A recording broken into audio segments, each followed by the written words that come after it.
got 4,500 people in here who are waiting for this lesson. I appreciate the hell out of you. That's the most amount of people that ever wanted to tune in for this. So this is dope. Thank you, thank you, and thank you. And again, yeah, well, let's be on the exam. This is the exam. Welcome. All right, I think it might be in this email, and if it's not, then it's going to be in the next one. Okay, yeah, it's in the next one. 1 second. We're just getting things together. Bit by bit by bit. Okay, this is going to be in here. World War. Here we go. Okay, there you are. I had to go and find like all my notes from earlier. So that's Age of Anxiety. Where's my World War I doc? There it is. There you are. Beautiful. We're gonna upload this here. Boom, boom. Need his professor jacket. I was never a professor, so we're all set, thankfully. We're good. All right, open, upload. I'm just converting this over, and we're good. Kahoot? No. No. There's no cahoots. There's no cahoots. There's no mercy. There's nothing. Okay. Give me a sec. Steven, thank you for the fitty. I appreciate the hell out of you. Folks, I would ask you, if you have questions, let me know. We're going to kind of take our time and go through this. Like I said, this is probably going to go for a few hours, so the dog ate your homework. Can I listen to music in class? Yeah, just do it out in the hallway. Just out in the hallway. We're good. Please someone remind me in 5 minutes that I need to go get that tea. Please, thank you. Is this the AP? This is it. This is the whole AP exam. All right, so welcome. Hello. Welcome. Make that a little bit straighter. Welcome to learning. That's how learning works.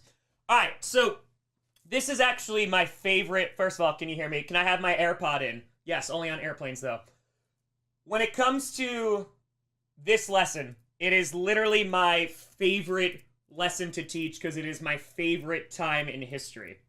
Because the Age of Anxiety is something that's kind of termed a little bit during this time, but also a lot of historians looking back on this time, the Age of Anxiety. You may have also heard, like, the Lost Generation. This is where this time comes from. And basically what we're talking about is this kind of interwar period right after you have World War I, which is a tragic event on a global scale. And this is kind of the reaction of the regular normal world to such a catastrophic event that spans literally the entire globe, that people are impacted by this, right? So just to give you an idea here. So I'm going to switch on over this for a second. So just so you can see the notes that I have here. So don't worry about those other ones. So I just have some statistics here. So this is World War I. World War I, I'm just talking about, obviously, in like U.S. history classes. Obviously, there's a huge emphasis on World War II, and rightfully so, especially the catastrophic events that happened during it, the amount of people that perish, the loss of lives, the loss of cities, just on a scale, the genocide, the amount of death is horrific, right? When it comes to World War I, and tea time. Now, I'm pretty sure my stove is not that fast. Thank you. Thank you. Great. Now Maya has to go and check. I'm not going to get a good rating. I'm not gonna, thank you. Thank you for reminding me of the tea. Thank you. Thank you. Thank you. Tea time. Thank you. Thank you. Okay. When it comes to World War I, can anybody tell me in this chat? Don't look it up. I don't want any of that stuff. I don't want no regurgitated answer. Can anybody tell me why World War I happened? What was the cause of World War I? And it is a very general question. So give me a cause. Hey, Jacob, thank you. Thank you for the 20. Appreciate you. Aliens. Close. Assassination. Yup. Good old Archduke Franz Ferdinand was assassinated. Okay. So he gets killed, right? That is quite a story. Takes a wrong turn. Trying to go to the hospital, throws it in reverse, tries to, car stalls out, Gavrilo Princip is in there. He's like, oh, this is the guy I was just trying to kill. Another guy, there was a whole bunch of assassins that they attempted to kill him. They were not very good at it. One of them jumped off a bridge trying to escape. He broke his leg and then wound up taking a cyanide pill in an attempt to try and be like, okay, you'll never get me. Cyanide pill didn't work. It was a grand old time. All right, good old Maine. Good. This is where if I had my my whiteboard. My whiteboard here would be helpful. But hold on, actually, let me move this over for a hot second. I'm going to see if I can find a dry erase marker because I'm a big whiteboard guy. So hold on one second. Yeah, poor bro took the cyanide, and it did not work because I think it was expired, what the problem was. Let me see, I can go to my teacher bag. All right, we're doing this for real. It's just an FYI. We're going. Is my teacher bag down here? Yes, it is.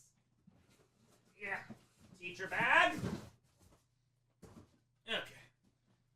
Teacher bag. Teacher bag. Teacher bag. L assassins. You are very correct there. These people are also like 19 years old, so they are super duper young. All right, I have all my red pens. I don't know if I have any more dry erase markers. I really would like. Okay, if I can't use it, it's not the end of the world. All right, so you remember Maine, right? If you went to high school in the U.S., it's probably talked about. What does Maine stand for? Can I go home? Yes, goodbye. Goodbye. Do Maine. Yeah. Longer term, a lack of German overseas empire because being lately constructed. Also true for Italy. Sure. Sure. Me, I remember. Good. What's Maine? Give me the M. Give me the M. Militarism. Good. What does militarism mean? What does military? Okay, so LQ. Okay, militarism, alliances, imperialism, nationalism. Excellent. Well done. Well done. All right, what is militarism? We got 4,700 people here. Military growth. Okay, good. So military growth. Why is that a potential bad thing, right? Aren't we like, we need the largest military ever? Why can't we? What's wrong with militarism? Why is that a potential cause of World War I? So you're growing the military, big new tanks, sure. Focus on military, sure. Yep. Industrialization, talk about glorification of the military. Ooh, I like that. So what you wind up having is during like this age of imperialism in which you're going to have a lot of Western European countries. The United States is also going to be a part of this as well. They're going to go into these places, right? And they are going to completely dominate these places, their people, their resources, their land. And there's a lot of reasons as to why they are going to do that. You can use it with justification of religion. You could use it in justification of this idea of social Darwinism, which is a whole bunch of BS science. But the point about militarism is you have all these resources that are starting to get into these Western European countries. We're just talking about Western Europe for a hot second. All these resources that are pouring in, they're able to make larger and larger armies, new technologies. You're going to start to see tanks that are going to come around. You're going to start to see different inventions that are going to be used to kill people. And ultimately, for example, this happens wind up before this, but you're going to have the machine gun that's going to come around. Now, one of the reasons why the machine gun, good old Gatling gun, why it's such a problem is if because you do not have a machine gun, what's going to happen? So let's just say you got, normal weapon. Well, why is a machine gun so particularly deadly or lethal? Why does this one have an issue? Anyone have a pencil? Thank you very much. I appreciate you. Thank you. Thank you. Lewis gun. Good. Maxim still used. Yep. It kills fast. Look at this group. Look, I knew this was a smart class. So that's great. But yes, right? So if you encounter folks who do not have machine guns, and you have said machine guns, right? A rapid rate of fire, it is going to be over pretty quickly. So this is one of the reasons why you have Western European countries who are able to go into some of these places who do not have machine guns. There's not going to be much of a fight. The problem is, and we'll get to this in a moment when we talk about World War I, what happens when you have one side who has machine guns and the other side has machine guns? What happens then? What happens when you have, wait, I got a machine gun, I got a machine gun. What happens? Nothing. They just go, Fair play. We're going home. Death? Yes. Trench warfare! Excellent. Right? One of the staples of World War I. One of the biggest reasons why you're also going to have trench warfare. They all got machine guns. Right? And so some of the bloodiest days of World War I are in the very beginning. So this idea of militarism that is growing with technology, this glorification of the military. Someone's late to class, Sinclair. Jeez Louise. Do you have a pass? Just walks right in like she owns the place. Right? This glorification of the military, and again, we'll talk about, there's social Darwinism, this idea, I'm going to conquer you, I'm better than, survival of the fittest, whatever. Which is not even a Darwin theory regardless. It's not in his first editions of his books that he's going to publish. Ultimately, though, well, yes, terrible conditions in the trench. We're not getting there yet. But in terms of glorification of the military, you're going to, hey, I have the resources, so I will. These people, right, my country is so great. You talk about Germany, right, and being a war hawk and be like, I want my time in the sun. Excellent, wonderful, rah, rah, rah. We're going to go and attack everybody. Militarism. Alliances. Why are alliances a problem? Yes, they got, chemical warfare is going to be a thing. But why are alliances a problem?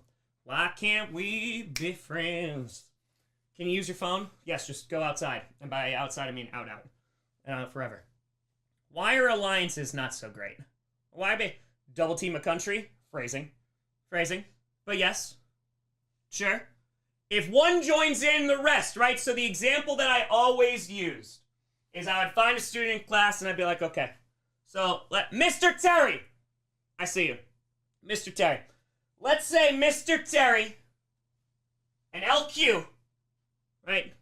We're getting into a little bit of a fight. There's a little argument that's going on. So Mr. Terry goes, well, you know what? I'm going to call the NFL admin. He's going to come take care of this. It's going to be 2-on-1. But LQ, he's got lots of friends. LQ calls Rachel up and it's like, hey, we got problems here. So now, you have a fight that was supposed to be between one country or one person, and now it's starting to spread. So alliances, in theory, what is the point of them? Why would people even get into alliances? Because these are supposed to eventually, their original idea, please stand with me. Choosing sides, sure. Money, security. Security is a big one. Deterrent. Thank you. Excellent.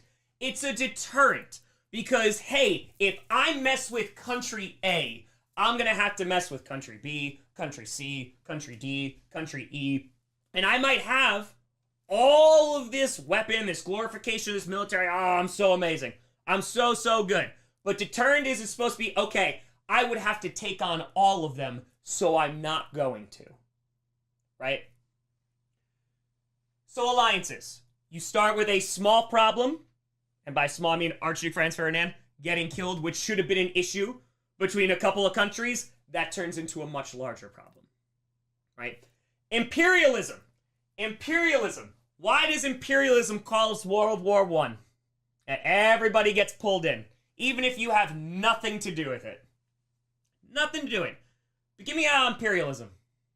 That's how Kansas City got taken down. Yes, if you watched it, the NFL was scripted. Alliances take them down. That's it. Okay, excellent. Competing for land and resources. That is a big one. Territories. Jake, thank you for the fitty. So territories is a big part about it, right? So there's only so much land. Heard of the scramble for Africa, for example. Africa, are they invited to this meeting? They are not. And so you have all these Western European countries that are fighting and competing to get pieces of land, right? So now you're having that issue. But there's also another part of imperialism that's a problem. And the other part of imperialism that is an issue, besides, morally you shouldn't go over and just, take everything from people. It's kind of not so great. But the other part is, you've heard of potentially of white man's burden before, right? Rudyard Kipling. Oh, it is my burden to help these people. They don't know. We have to lift them up the mountain and drag them to school and church and all that. We gotta do it because we're so great. Yeah, we're gonna steal all their resources. Yeah, we're probably gonna kill some people, but oh, we're so great. This is my burden. Don't talk to me about it. I don't want to talk about it. Yeah, big old racism. But again, this idea of social Darwinism becomes a major factor here. Because you're going to have people who are going to spread ideologies going, oh damn, I'm better than these people. It is my right to go do this. It's not only my right, it is my God-given duty to go and do this. You have British folks, for example, who are talking about India and are saying, hey, we want to cover the world in red, right, for the British Empire. I'm just using the British for an example because the British Empire, you take over a lot of places. So there is this also ideology that is rooted in imperialism that is not only I want to take all your stuff, I'm going to go and dominate. So for take the Belgians, for example. Oh boy, the Congolese massacre, where you have 10 million people who are killed for natural resources. You have King Leopold II going, a great book on this, by the way, King Leopold's Ghost. It is a tough read. It is a tough read, but good God, man, it is horrific. 10 million people killed. You have hands being chopped off, legs being chopped off. The amount of people that are murdered for their resources. Yeah, Leopold, big ol' L. Big ol' L.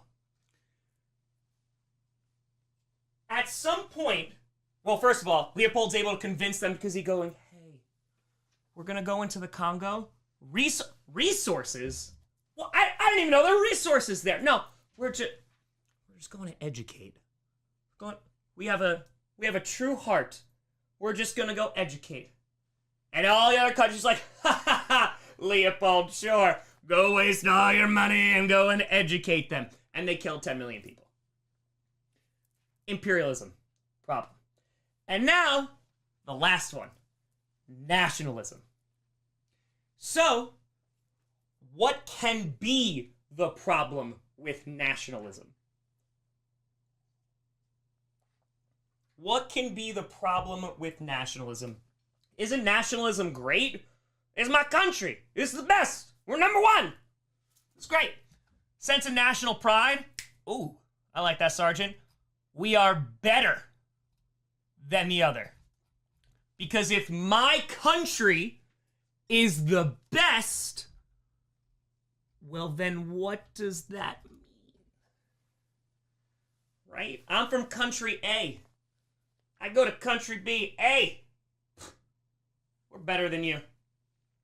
We're better than you. Because we're number one.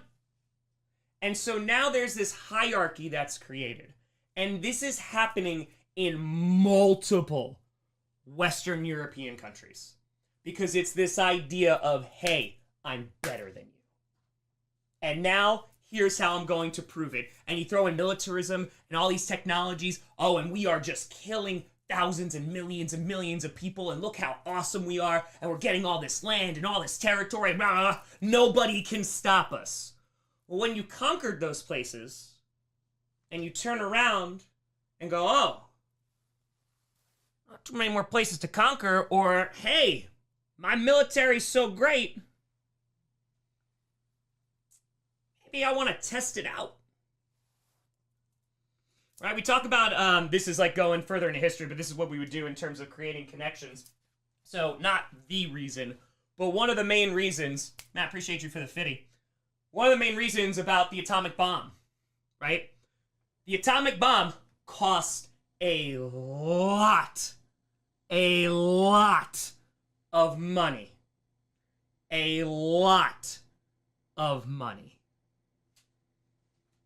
A lot. And I'm emphasizing that so much because originally, what was the atomic bomb for? Or who was it meant for, I should say? Who was it meant for? Who was that? $2 billion at the time. That's some big money in the 1940s. $2 billion. $2 billion. Right? Yeah, Germany. Originally, the idea was, oh God, we think the Nazis might be getting some nuclear weapons. We're going to develop this thing. But what happens? VE Day. No more war there. And we're jumping ahead. And again, it is not the reason, but one of the reasons that you just spent $2 billion. Might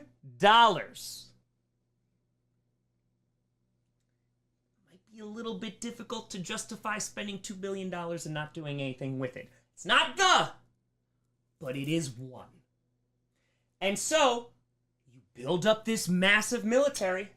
You build up this massive, we are number one. Well, we spent a lot of money on it. Spent a lot of resources. So, World War I happens. And this, the reason I'm telling you all this and the way that we're starting this, because at this point we would have taught World War I, is this is the result. Let's do this guy. Okay. This is the result of World War I. Let's not even talk about the deaths just yet. 21 million people are wounded. 21 million wounded, maimed in some way, shape, or form, are coming back, and they are forever changed. Take a look at Germany for a hot second. This stat is insane. 35% of all German males between 19 and 22 years old are killed.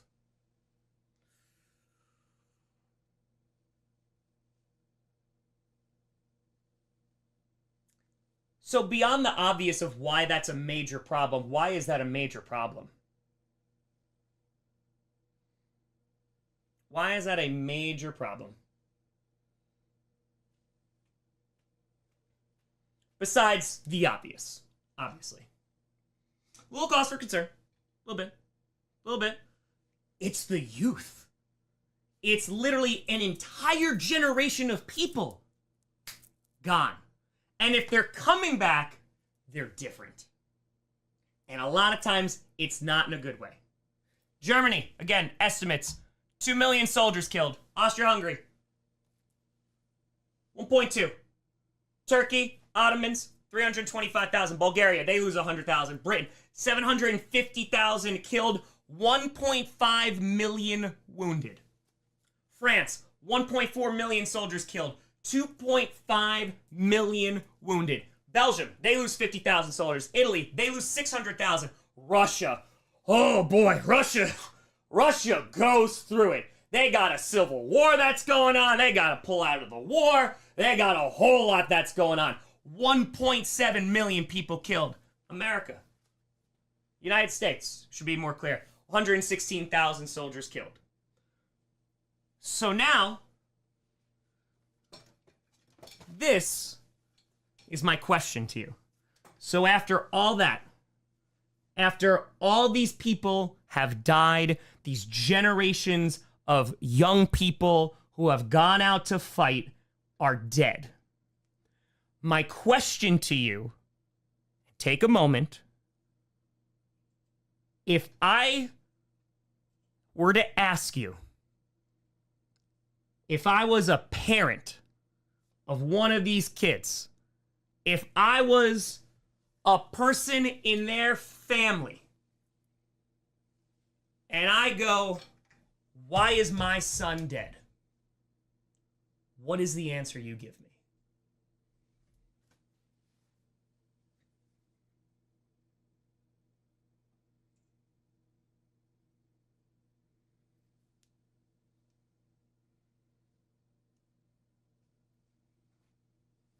What's the answer you're going to give me? The enemy? Sure. Dangerous for a country? Sure. Maine? You're going to get out a whiteboard and go, well, the reason that your 20-year-old son is dead is militarism, alliances, and... Remember I asked you, like, what was, like, the cause of World War I, right? We went through Maine and militarism, all that great stuff. A lot of you said in the beginning, too, Archduke Franz Ferdinand, right? He gets assassinated. So someone answer me.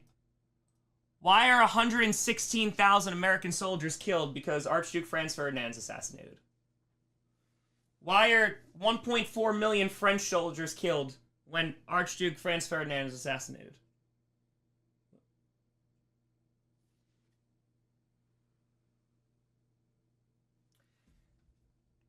After World War I, there is a giant sense of what just happened. They didn't call it World War I, obviously, because not anticipating a second one. But they call it the war to end all wars. The Great War. The war to end all wars. Tell me what that phrase means. The Great War. The Great War. War to end all wars. The Black Hand killed Franz Ferdinand. That's why 116,000 American soldiers dead. No more war. And if you are to explain, I'm just using the Americans as an example here. If you are, you could use it with the French, doesn't really matter. If I'm to ask you why are hundreds of thousands of people dead in this country? Why are millions of people dead in this country? Because Archduke Franz Ferdinand got shot.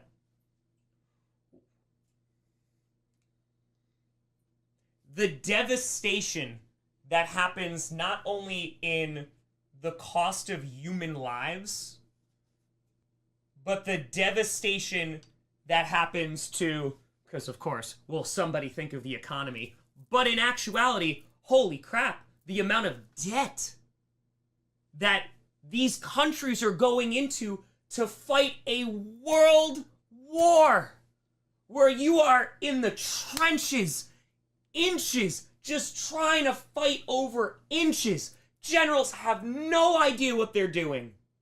So beyond incompetent. And so we get to this point where folks are left with, why did this happen? And you can give a lot of reasons as to why this happened. I can sit here. I have the World War I PowerPoint. We can go through it. I can give you all the reasons. We can break it down and all that great stuff. But at the end of the day, you're gonna turn around and go, so my son is dead, my brother is dead, what have you, because of this? You're gonna explain Maine? That's not really gonna work out. And so, this is a literal global tragedy. You mentioned fascism. Ooh. Why? Why would any country, why would any people turn to fascism? Well, the questions that start to get asked, who's responsible for us getting into the war? Whose decision was this? Who chose for us to get involved in this war over this Archduke that we never met, that we didn't know? Why are we even getting involved? Desperation? Sure. Nationalism? Sure. Offered hope? Oh yeah, but we'll get into all that, right? Governments.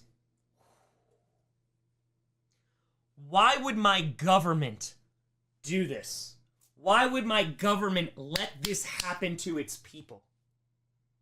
Because after this tragedy, there's a lot of this going around. There's a very famous political cartoon, I'm sure you've seen it if you ever learned about World War I, where it's all the nations pointing at one another. I can pull it up if you've never seen it before. Hold on, let's see. World War I, point. Let's get this image here. Boop, boop, boop, boop, boop. Pointing. No, hold on. Okay, let me find it. Who caused... I could go in my PowerPoint if I need it. World War One political cartoon. Let's see, I'm trying to find the right one. No, that is one of them. Okay. There's that one. It's not the exact one I'm looking for. This is more of like alliances, which is not 100% what I'm attempting here.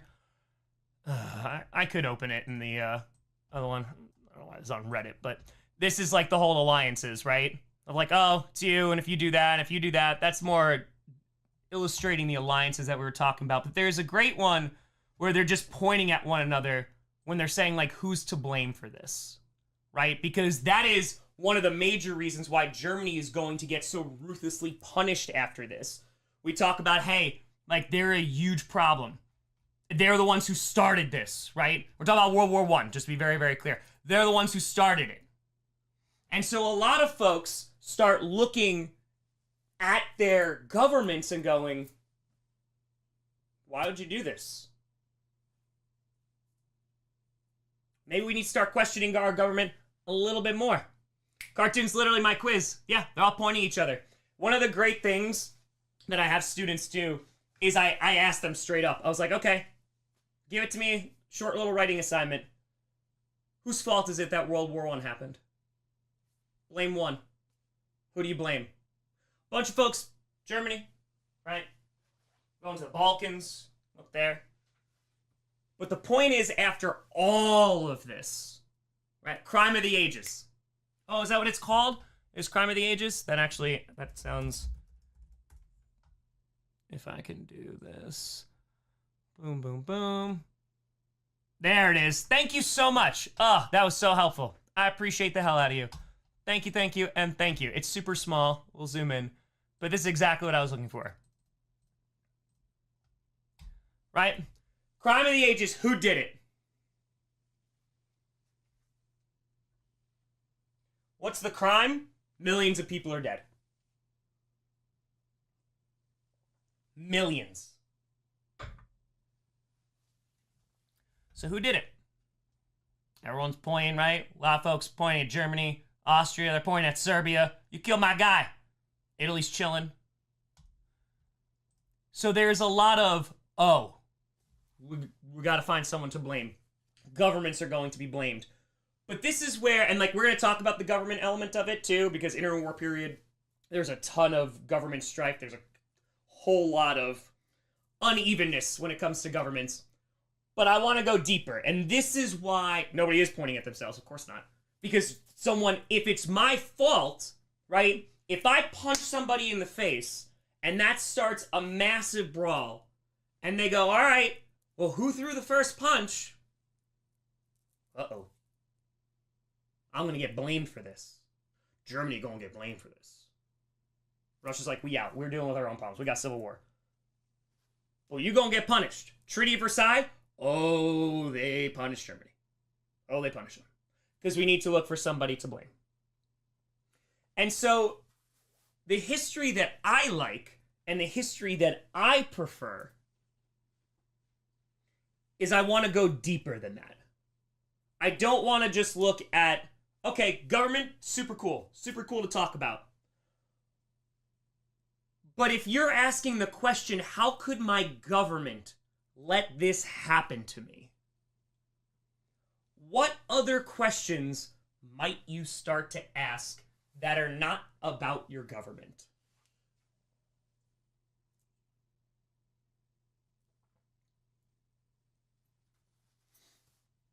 So who might you blame? Or who might you question? Ooh, that's a better question. Who might you question? It's up there. Who might you question? World War I, death, devastation. Who are you questioning? Ideology? Religion? Oh. Why are we being punished for our government's actions? Definitely. And we're going to talk about the government part. That's the traditional history. We're going to get into that too. Right? With a capital G. Ooh! Oh, no, we'll find people with the blame game. Right? How could God let this happen?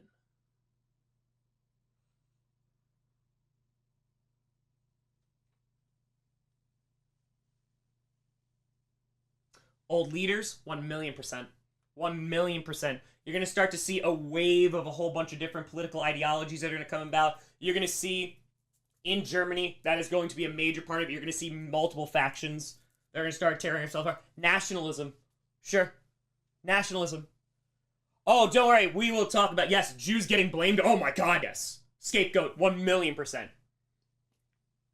Right? The economy. Sure. Society. Sure. So let me put it this way.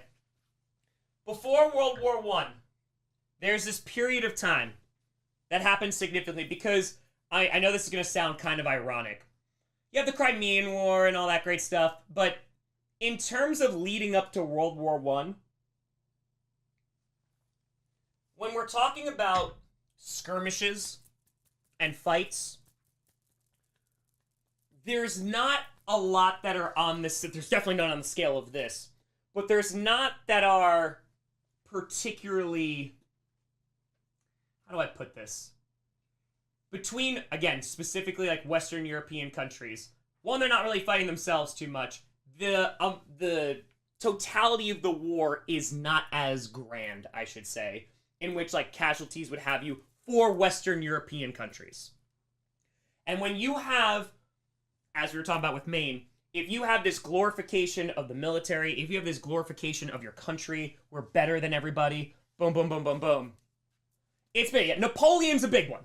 Napoleon's a big one. And then after that, like, there's a stretch. And the point that I'm trying to make is that war is kind of out of sight, out of mind for a lot of people.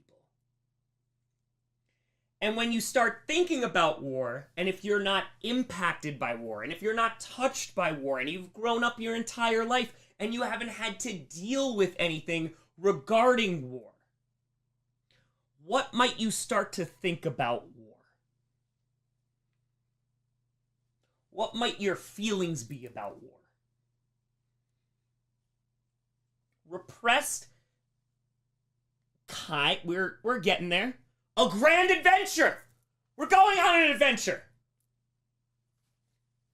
If you go back, and I have a ton of pictures for the World War I slide.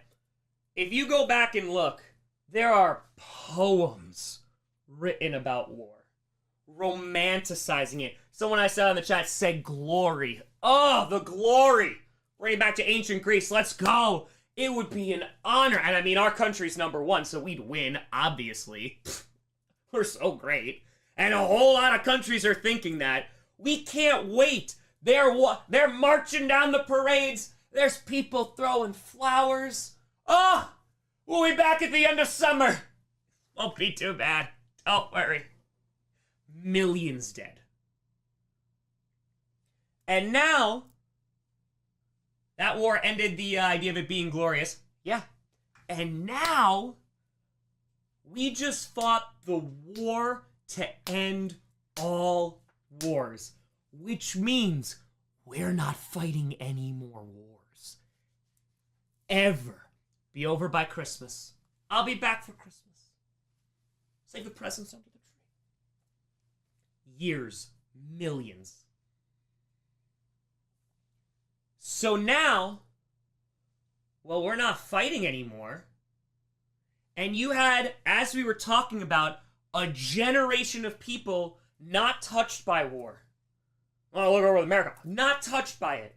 And now, this romantic, it would be amazing to go be a soldier and fight for my country and have all this great stuff.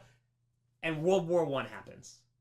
And if you come back, maybe you're maimed. Never the same. How were you treated? Oh boy, this is a tough time. PTSD, not really going to be treated at this time. So now even your ideas of war, which has been this glorified, romantic, but gone. Gone. So now what? We talked about institutions. We talked about government. Well, our government got us involved with this. So now what? Oh, well, if we're a God-fearing people, we're looking to God and we're saying, oh, why did God let this happen? So if God let this happen, well, now what? And that is why this is called the Age of Anxiety. Because there is a major sense of, now what? Millions of people dead. Sun also rises. Yes, I have. Sun also rises. I actually use that because I like to teach, if I have the opportunity. I have this for extra credit. I had students read their 10th grade The Sun Also Rises because it's a great piece reflecting this. Gatsby reading through the lens of a post-World War I vet. Gatsby, the guy who just wants to go back to the way that things were. No, we can ignore everything. We can pretend the past didn't happen. No, screw that guy. You're not with Tom. No. You gotta come with me. We're just gonna pretend it didn't happen.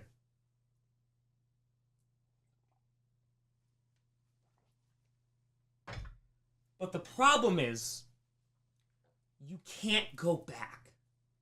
There is no undoing any of this. Millions are dead. Billions are spent. The amount of people who come back changed forever. Now you're supposed to go, okay, I guess I just go live now. That's the Age of Anxiety. This questioning of what the hell do we do now after all this has happened. And that, for me, is super interesting because this is just people.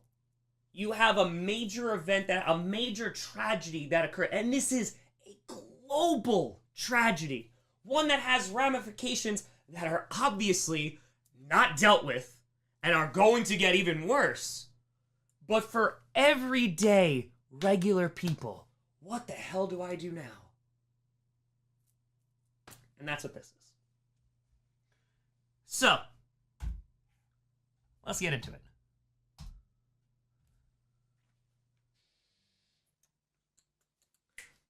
What is this?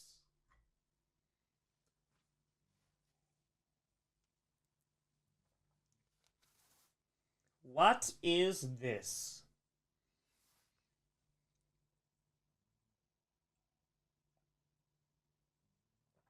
Yeah, pretty much. Quit. Urinal? Good. Dadaism? I see you. I see you, Venus. I see you. So what, if you know what it looks like, a bubbler. It is not a bubbler. It's not a water fountain either. Bubbler's not there. It's a urinal. Ooh, James, art.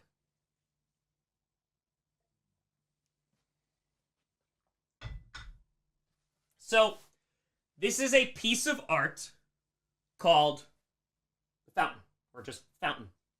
1917, Marcel Duchamp, he's walking in, and he's attempting to be an artist, walks into the shop, gets this urinal. It's not, the original one winds up getting destroyed. It gets reproduced and sold for like millions and millions of dollars. That's neither here nor there. I think it was like $5 if I'm not mistaken, the story usually goes. He buys this urinal, puts Armut 1917 on the side, and enters it into an art competition.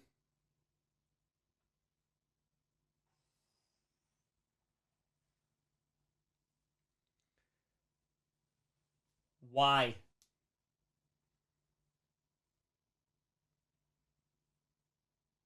Pretty decent urinal for 1917. Yeah. Why? Absurdity of war? Bet someone peed in it, maybe. I think it was new, but speak art. Symbolism. Test the limit of the rules. Money laundering. That's right.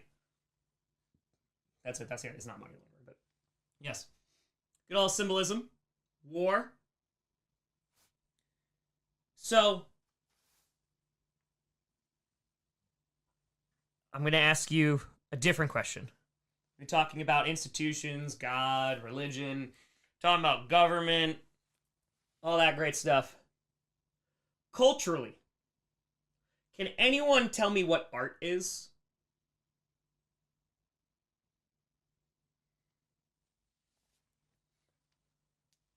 What is art?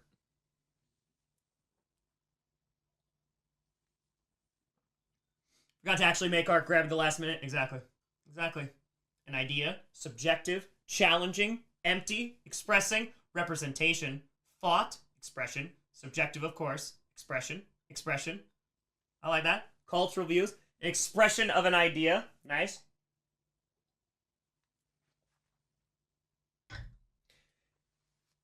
You go back and look at a lot of art. It's one of the most fun things to do in AP Euro.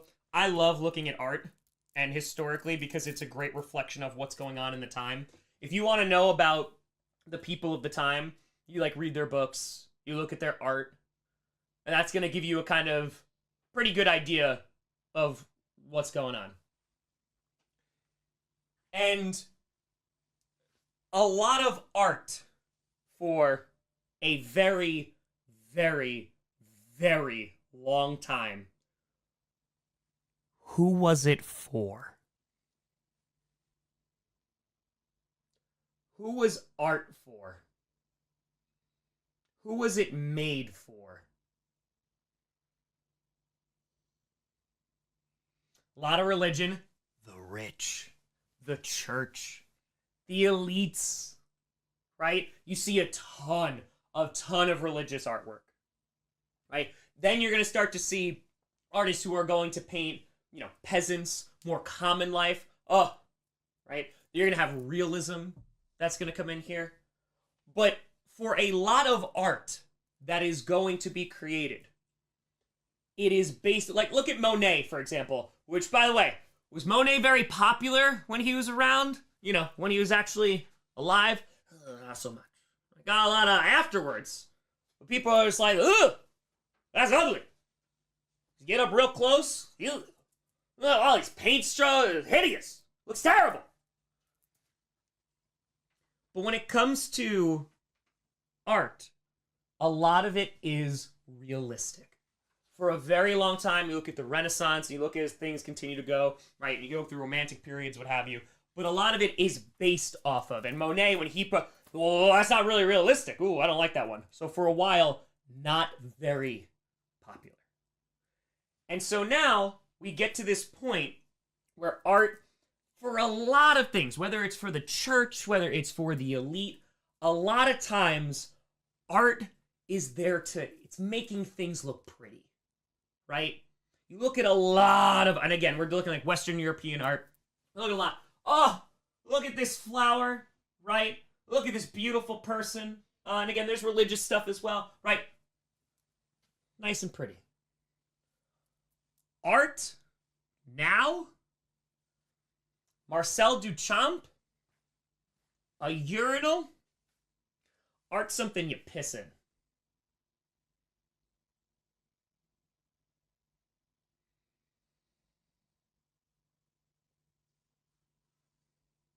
We've been doing it this one way for so long.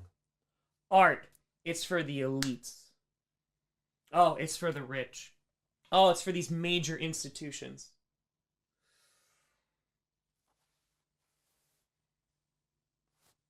Now it's something you piss in. And so now, what is art becoming? And this is really, really important. Because if I showed you this, no context, you are looking at that, what the hell is that? It was out of spite and protest. Something you piss in. Yeah. Everyone, sure. But what is art? It's starting to become something, because if I go, ooh, what's it, John? Unrepresentative? Good, there's a word. There's a word I am looking for. Whatever you say is art? Yes. What is it? What is that called? Yes. Hold up. Come up. Come up. Not rebellion. Nope. Nope. Commentary on current events. Sure. Representation. Sure. Express. Sure. Subjective. I'm looking at a painting. Old school. Oh, that's a flower. Oh, that's a pretty lady. Oh, look, a dragon. Medieval art. Oh.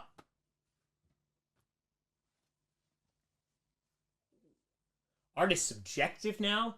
It's based off the artist now. And you already have the kind of workings that are starting to occur, right? So, Van Gogh, right? Well, sort of starts bending the lines a little bit. I mentioned Monet before. Oh, starts bending the lines a little bit. I don't know. Not very popular when they were around. But now, art's starting to become subjective. Oh. No, this is art. This is art. Didn't a banana that was taped to the wall just sell for like however much money? Right? Go to some museums, especially modern art museums. There's like a line. And you might look at that avant-garde. Oh, Guernica! I love the people who said Guernica. Yes. Yes. Thanks, Picasso. Crazy. But these are cultural things that are starting to change. Art is starting to change. How people are expressing themselves. Who gets to be artists? That starts to change.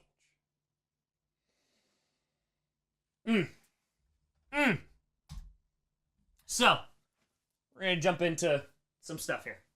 And again, you don't have to take notes or anything, but this is just what I would give my AP students, right? So when we start talking about good old philosophy, and philosophy has been around for a long, long time, right? You can go back to Socrates and Aristotle and all that great, wonderful. You can go back even further than that, right? You can go Confucianism. Right? You can go back ancient China. There are a number of places you can go when it comes to philosophy. But that first line there, Freud. Oh man, so crazy. Getting real popular around here. Good old Plato. That top line, the possibility of rational thought was questioned. Oh man, that is heavy. That's real, real heavy. What does that mean? Nietzsche. The possibility of rational thought was questioned.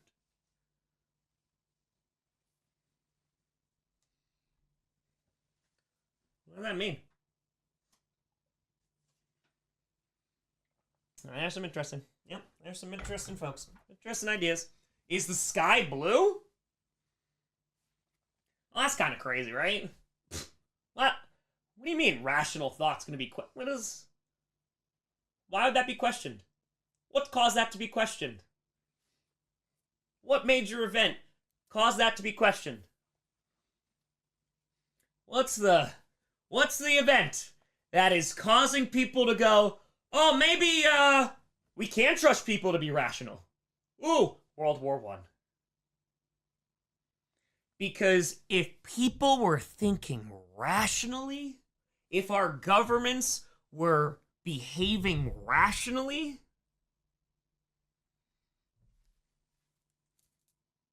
then how could this happen? And so you have people, millions are dead. Millions come back, changed forever. And so now people go, oh man. And this is I love talking about this. This is kind of like late 1800s. For a very, very long time.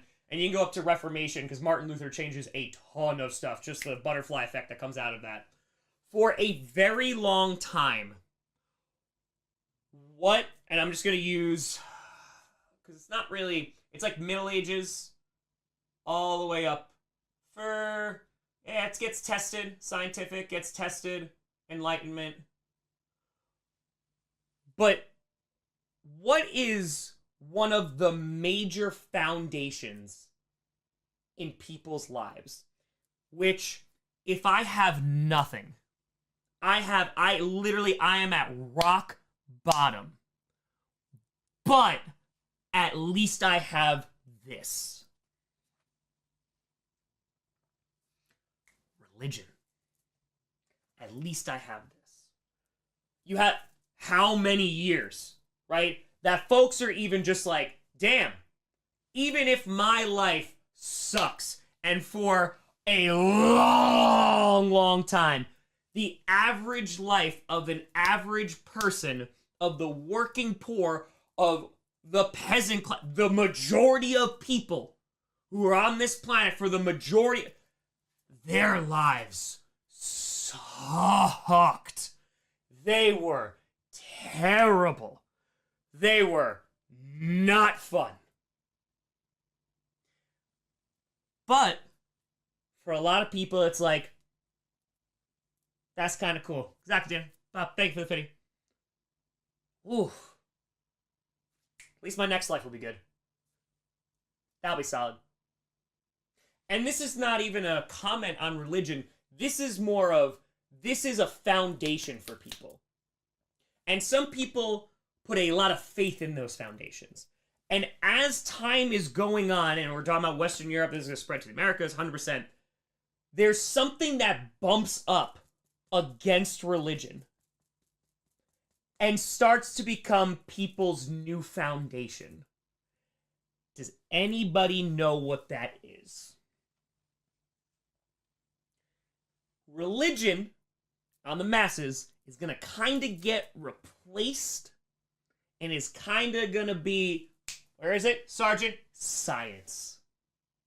Oh, science. Scientific revolution. Listen, I love you, scientific revolution. A whole bunch of nerds. There's a little bunch of nerds that are coming in. I said I'm a nerd. Here, they're just like, all right, we're talking about science. It's not very widespread, right? Even Enlightenment. Oh, God, talking about philosophy, a lot of rich old white dudes.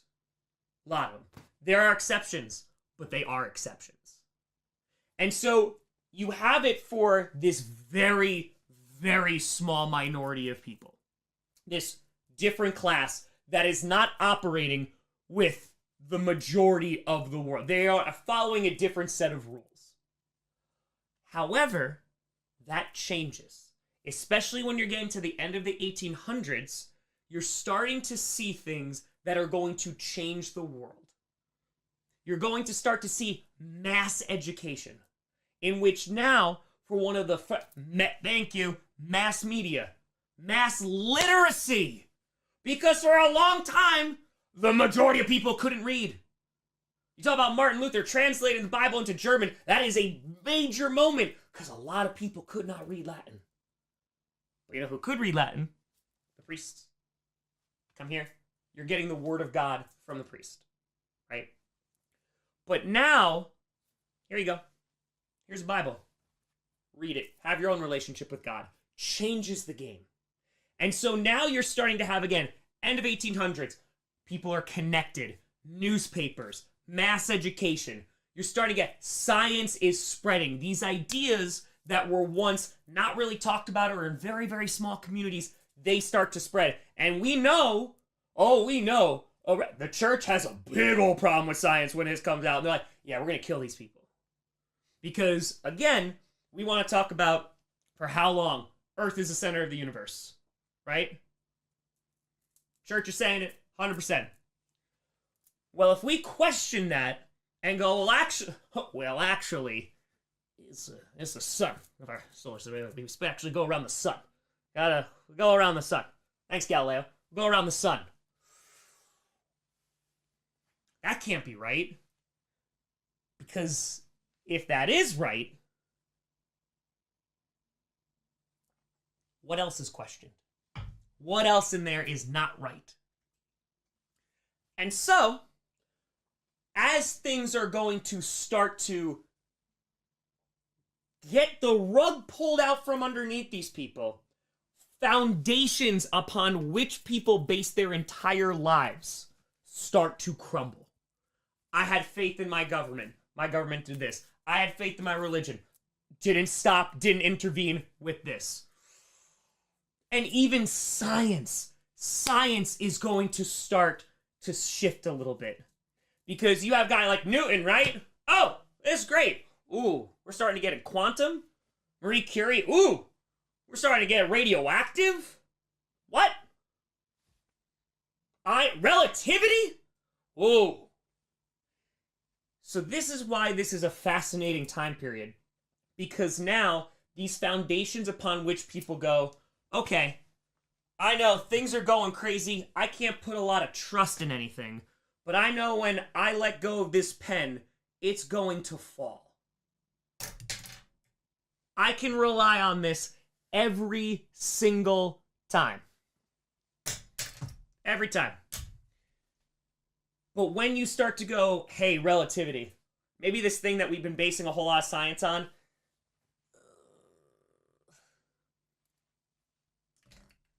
that's going to get challenged. So Nietzsche, right, he's a name that pops up all over the place. Nietzsche, he's pre-World War I. However, and when he is out, oh boy, people hate him. And the church hates, with a capital H, hates this person. Like, they hate him. Because this guy's like, hey, God is dead. I'm sorry, what? No, that's what we're publishing now?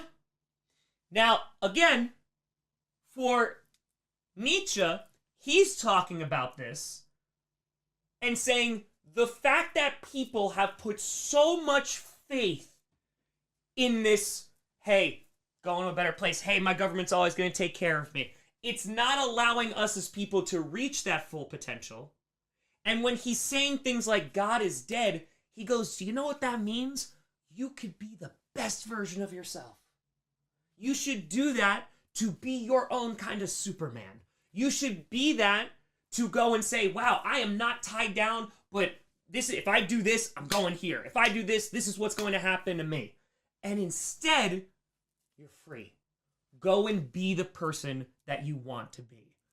Gets real, real popular. Real, real popular. So, nihilism?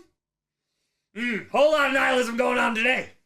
Nihilism, good old self-determination. Nietzsche says God's dead.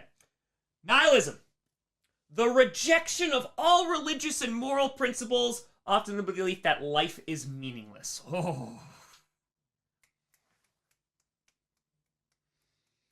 So you go back to Nietzsche real quick. There's two quotes that I have here from Nietzsche. Man has the power to make himself and the world over. Change the world. You can do it. You go make that potential. Man is free to become whatever he wants. Whatever you want.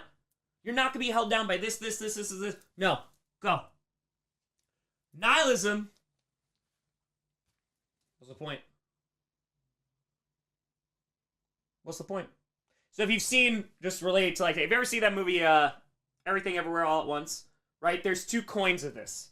There's the nihilism where you're going, alright, what's the point? Nothing matters, right? We're just gonna, no one's gonna remember us. No one's gonna remember this.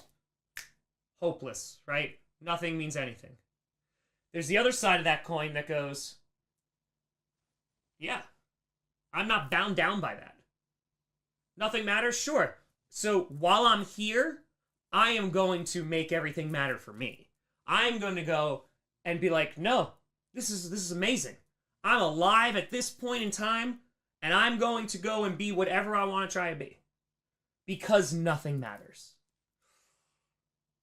Two different sides of the coin there. Right?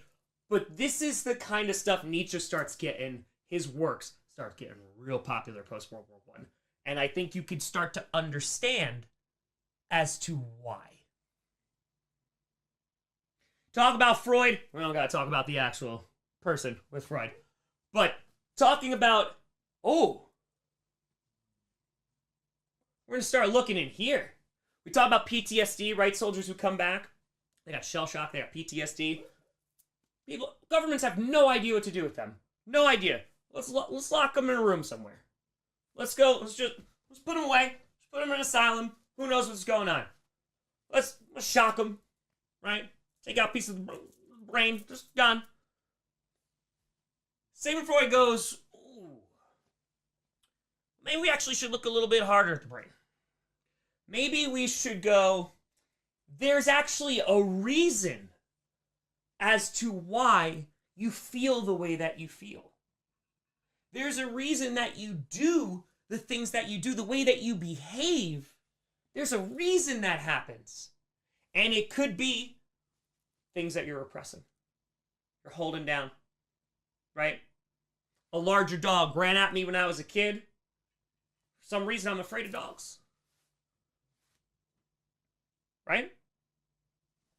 So they're saying that, Freud is arguing, that that could be fixed. That could be resolved. You just got to go through your subconscious. By what? Got to go through your subconscious.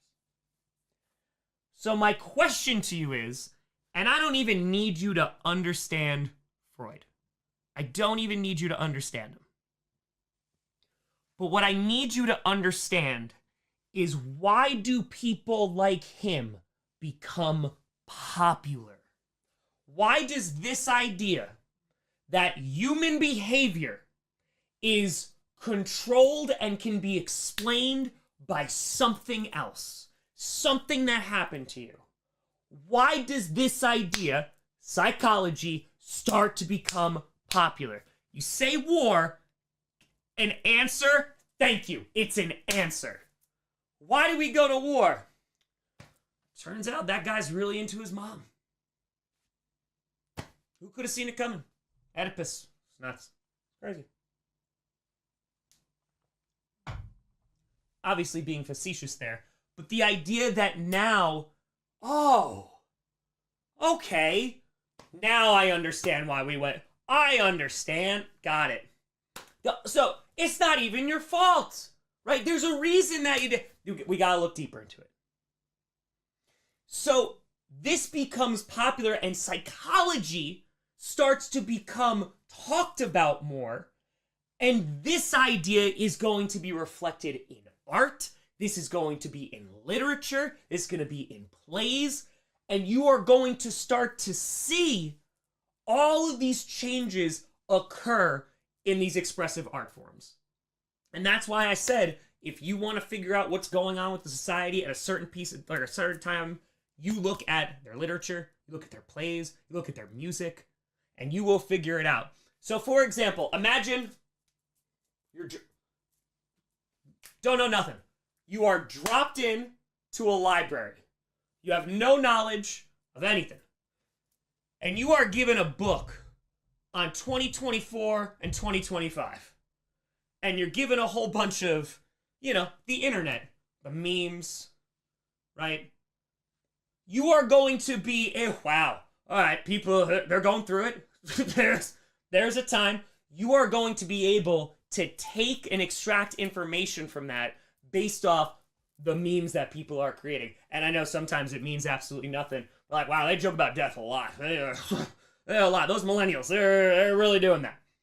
Appreciate the donos. Thank you. Art, ooh, I like that. Art is the language of a time and place. 1,000,000%. And so that's what we're going to take a look at today. So, little Nietzsche here. So we got one of those quotes. Tom wasn't a math teacher? I know. Tom is so tired he lost it and regressed back to his teaching days. True. It's true. Good old brain rot. So that's a Nietzsche quote. Which is it? Is man one of God's blunders, or is God one of man's? Oh. What does this mean? Profound. He does have a killer mustache. It is pretty nuts. Yes, sir. Yep. That's Perna. Perna, are you Friedrich Nietzsche? Just asking. Just asking. So what does this mean? What does this mean? It's 11 out of 10. Steep. Nothing. What is God? Are we to blame or God? Sure. Ooh, do we come from God, or is God something we made up? And again, I'm not presenting you. You could hate this guy. You could agree with him. You could do. Doesn't make any difference for me. That's what critical thinking's for, right? What I'm presenting you is, can you understand why people might gravitate towards this? That's what I need you to understand. Because if you can understand why people of this time period might go, ooh, then you understand what's going on. Right? So it's this idea that, are we so flawed, this is what he's saying, are we so flawed that, damn, like, you messed up, you done did it. Or this idea of God creating us is that holding people back. Nietzsche is obviously not very pro-religion. There's a reason why religion doesn't like him. And again, I don't need you to agree or disagree in any way, shape, or form. But you could see why the church hates him. And you could see why people after World War I, after people might start questioning their religion, go, ooh. Ooh. And if that was your foundation, if you go, hey, God-fearing, that's what I got, that's my foundation upon which I build myself, my identity, and then this, oof. Okay. We're going to talk about a lot of art. We're talking about like science and philosophy, but we're going to talk a lot about art in this. So to see where you can identify Freud and ideas of psychology, you start to see in literature. So some of you may identify with this, or some of you may have read it, right? Good old James Joyce, Virginia Woolf. The way that those are written is a constant stream of consciousness. What does that mean? Or they use stream of consciousness? Got time. What is that? Sick cigar, bruh. Sick cigar. William Faulkner also used stream of consciousness. Excellent. Excellent. What does that mean? Constant thought. A flow of ideas. A lot of books you're going to be read, right? I did this, I did this, I did that. We're not. I was standing there alone and I was thinking to myself, blah, blah, blah, blah, blah, blah, blah, blah, blah, blah. Not seeing it as often. Here, now you're having stream of consciousness just flow out. And so now you have people who are writing these books with all of these things that are coming in. World War I has happened, right? It's that cloud. Can't take it back. No more war. Questioning, questioning, questioning. All these institutions, all these different things, all this logic. Now novelists are going, well, let's look into their motivations. Why are they doing this? Why are you committing these things? Why are you behaving this way? So my question to you is, why does this happen? Why are novelists start to go, you know what, my character is going, hey, I got maybe, I don't know if this is the right thing. Why are we doing this? Why is this getting into art? Because we're talking about literature. So why is it getting into literature, I should say? As Scott Fitzgerald. Hell yeah. Questioning. People are lost and confused. It's relatable. I'll tell you that. Relatability. It sells pretty well, but it's a reflection of what's going on during the time period. Right? So now you see this in plays as well. When you start talking about playwrights, they are going to start and say, ooh, it's a little subtle first, but now there's psychological conflicts that are going to start being presented on stage. Oh, we're going to take a moment. So now, just to get this here, we start taking a look at these different themes that are starting to pop up, especially in literature. So you go back, you take a bunch of books, right? Ooh, let's talk about Great Gatsby. Oh, Great Gatsby. Sun Also Rises is also there too. Great Gatsby is one of my favorite examples with this. You see this a lot, right? Glory. We have a loss of faith. Ooh, questioning that. Glory. Glory for a lot of folks were the reason that they were put on this planet, right? I can't wait to go fight for X. I can't wait to go and do this. This has been around forever. But again, you have generations that are untouched by war, and now, my glory led me to this. Why am I going to fight for millions of people who are dead? Love. Why is love getting questioned? He throws too many interceptions. Guys, he's still only in his second season as a starter. But why is love getting questioned? Lost Generation. Yep. Anything by Hemingway. Yeah, pretty much. Why am I feeling like this era? My love was killed.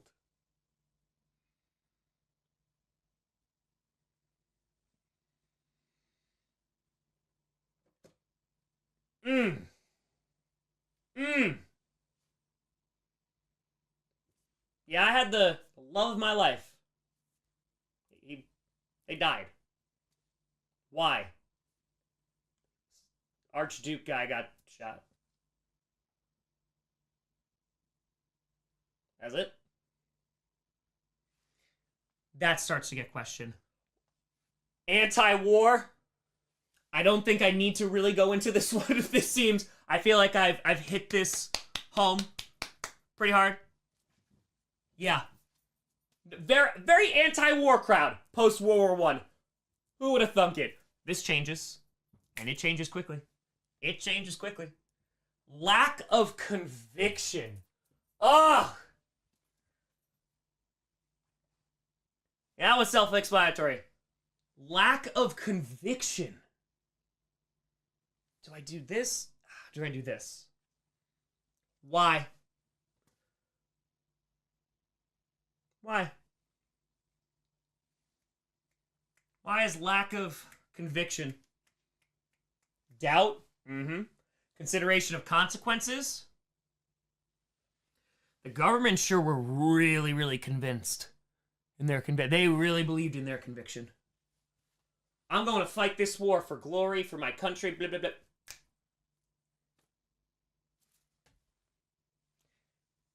Lost Generation. So, all of this that people, and this is why, like, I love history. History is people. And if you can relate to this, or at least the bare minimum, and this is what history requires of you, to understand why people might be thinking of this, and then you go, well, you know what, like, maybe I've had one of these. Maybe I've thought about one of these. Well, now you're relating to a person that lived 100 years ago.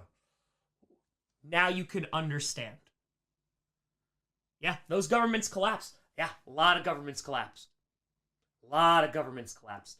And in those vacuums, I can fix that. The reason they all died? That's the reason. Sounds convincing. We'll get there, though. Does this make sense? That's my question. I know I just threw a lot at you. Does this make sense? So people just gave up? No. There's some people, right? There's some it's just like, all right, what the hell is all this? It's pointless. But this is going on. My neighbor believes this now. They're talking about this. Wilma down the road's talking about psychology? Thoughts? We're talking about our feelings now? So, people are looking for answers, and some people are looking for anything. A lot of people are looking for direction.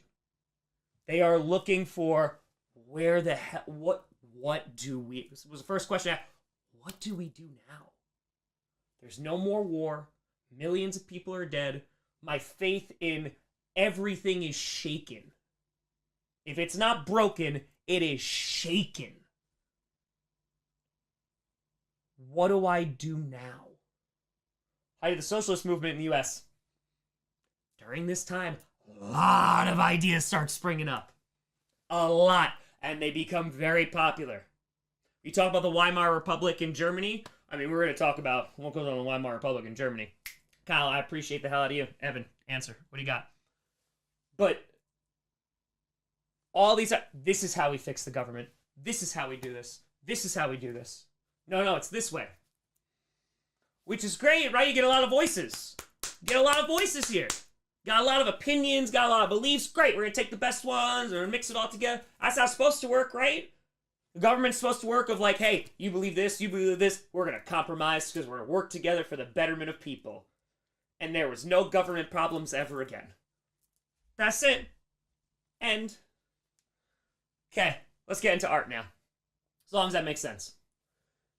So, art. Let's talk about the modern art. If you don't like modern art, there's a good amount of people who don't. If you don't like modern art, I get it. I can understand. If you're looking at like that banana and going, yeah, no. You're looking at that line, you're looking at blank canvas, or it's a white canvas. I get it. I 100% get it.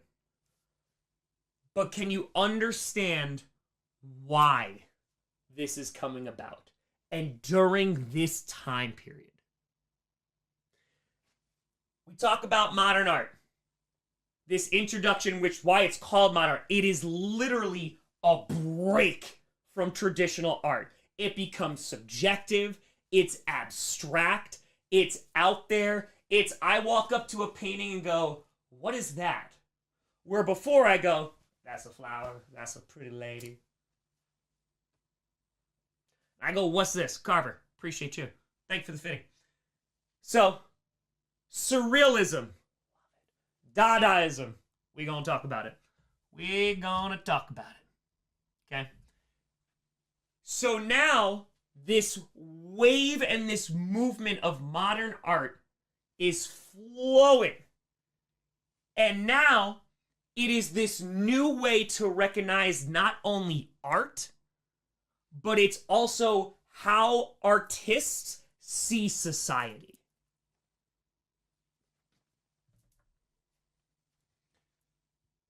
There's a tea bag in a bowl.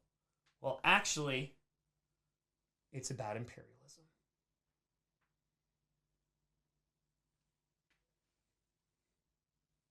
But it fell over. That meant to happen, right? Because now I can go, well, actually, the circle around it is things are closing in on the natural resources, like the spices that are in this tea bag. And it's this idea of trying to control them, and they can just be... Who cares? I'm making this up. That's the point. In that now, no. This is what I see. This is the art that I created based off of how I'm interpreting this. Where a lot of times before, that's a flower, that's a pretty lady. And I'm not trying to, let me be very clear, I'm not trying to degrade art. But there is a massive, massive shift in which the majority of art was, I know what that is. Yeah, wow. For so many years, it was about the form, right? Wow, how realistic could this get? And it was insane art. And now, it's changing. Because artists are changing, the time is changing, culture is starting to change.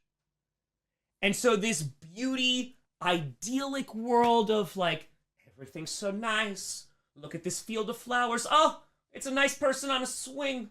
Oh, they're having a picnic in this one. Not so much no more. Death, struggle, chaos. I don't think I have to explain that one. That's what they're seeing. When before, and again, who was art for? A lot of it, the rich. A lot of it, the elites, the church, the wealthy. And now, nope. This is art now. Something to piss in. I can relate to that. Snobby artists who are saying these art contests of because you said it was a form of protest. It was. I was saying, oh yeah, that's good art. That's bad art. And we still do this today. But how many will go, yeah, that's good. That's worth.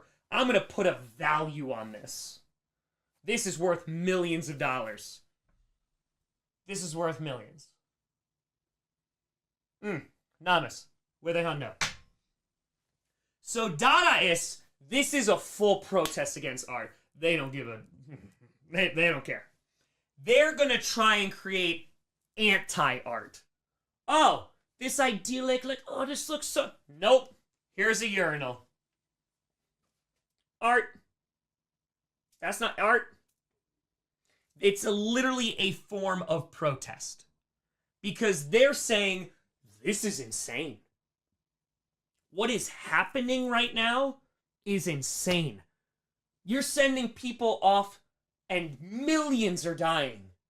And we're just like, all right, let's just keep on going, because it's not like society's coming to a full stop. Let's just keep on going. What? Does no one else think this is it? Like, what just happened? Does no one else think that this was insanity? Boom. Right? And you will like it. Surrealists, talking about subjective, good old Salvador Dali in here. We talk about the subconscious, which we brought up before with Freud. It's working its way not only into literature, what we just talked about, it's working its way into art. Because now, oh, I'm not going to paint person on swing. I'm not going to paint flower. I'm instead going to paint things that have never been put on canvas before because they don't exist.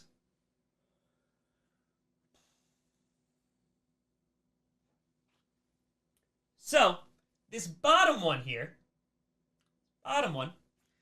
this is in bold. The conviction that the untried is markedly superior to the routine. What does that mean? These artists have this conviction. The people who are creating this have this, hey, this is a principle that is guiding me. That the untried, superior to the routine. Try everything. Because the routine, and she's doing, oh yeah, everything's fine. It's good. It's good. Oh yeah, painted a pretty flower again. So good. So good. Oh, another pretty flower. So good. Oh, another pretty flower. I would rather try to do something that's never been done than this constant, routine, same old, traditional, however you want to label it. I'd rather try. And when it comes to these artists as well, and the modern art that they are creating, there is a very big shock factor of like, oh man, you should push the limits. Put a whole bunch of new, and make it gratuitous, right? Make it shock people. Make people feel like, oh, I don't like what I'm looking at. There's that element. And then there's also, hey, we are going to scrutinize the hell out of people. Not a perfect person. We're not going to create the, I'm on a swing, everything's nice. We're going broken people. Flawed people. And I mean deeply. One of the, I would say, pretty damn well-known painters of this time who is reflecting just this is Otto Dix. He's a German painter.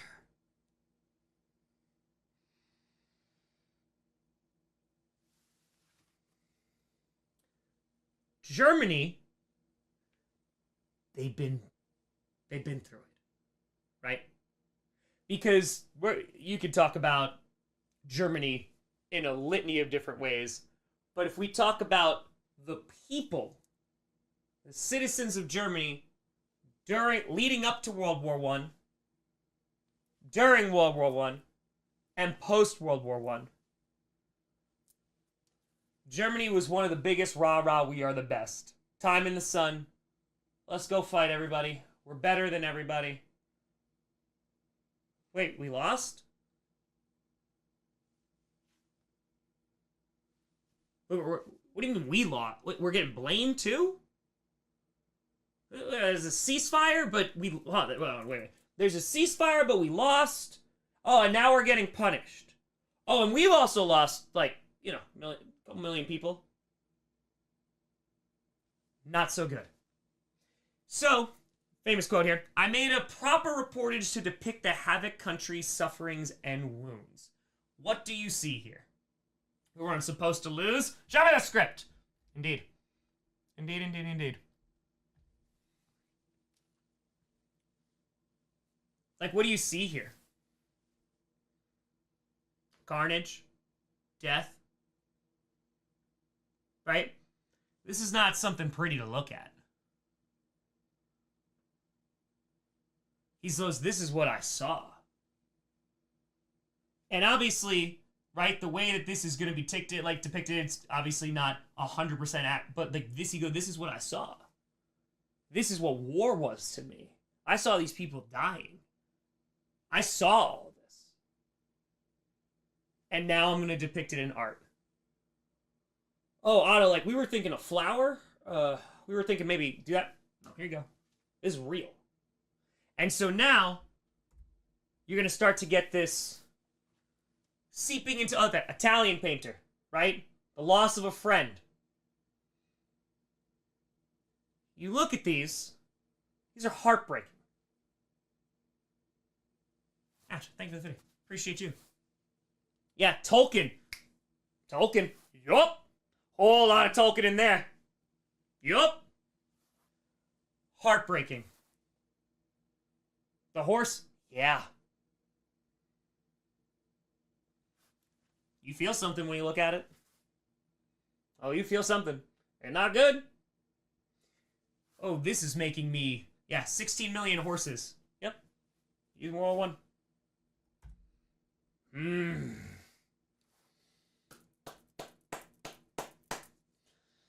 One of... It's up there. Literally one of my favorite of all time pieces of art. So, this is going to be happening during the Spanish Civil War, which is going to be during that interwar period, right? In which you're going to have Spain basically tearing itself apart, and it's going to be kind of this proxy war before World War II. And the people are the ones who are going to be suffering. But you look at this, and what do you see?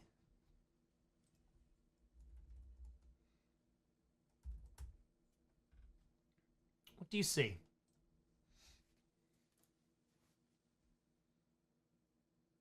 There's a lot here. A lot of chaos. A lot of chaos. Yep. Understand this piece? Hell yeah. Hell yeah. Broken sword. Yeah. Just casualties, chaos, death, carnage, pain. Right? So, the story that always goes around about Picasso, who does this. Oh, Jimmy with a 250. I appreciate the hell out of you. There's that famous story where a soldier goes up to Picasso, who's painting this. And by the way, is this realistic in terms of just like the way that these people are going to be depicted? No. They are not. Right? You have disfigurement 100%. And the soldier goes, hey, you do this? And Picasso goes, no, you did.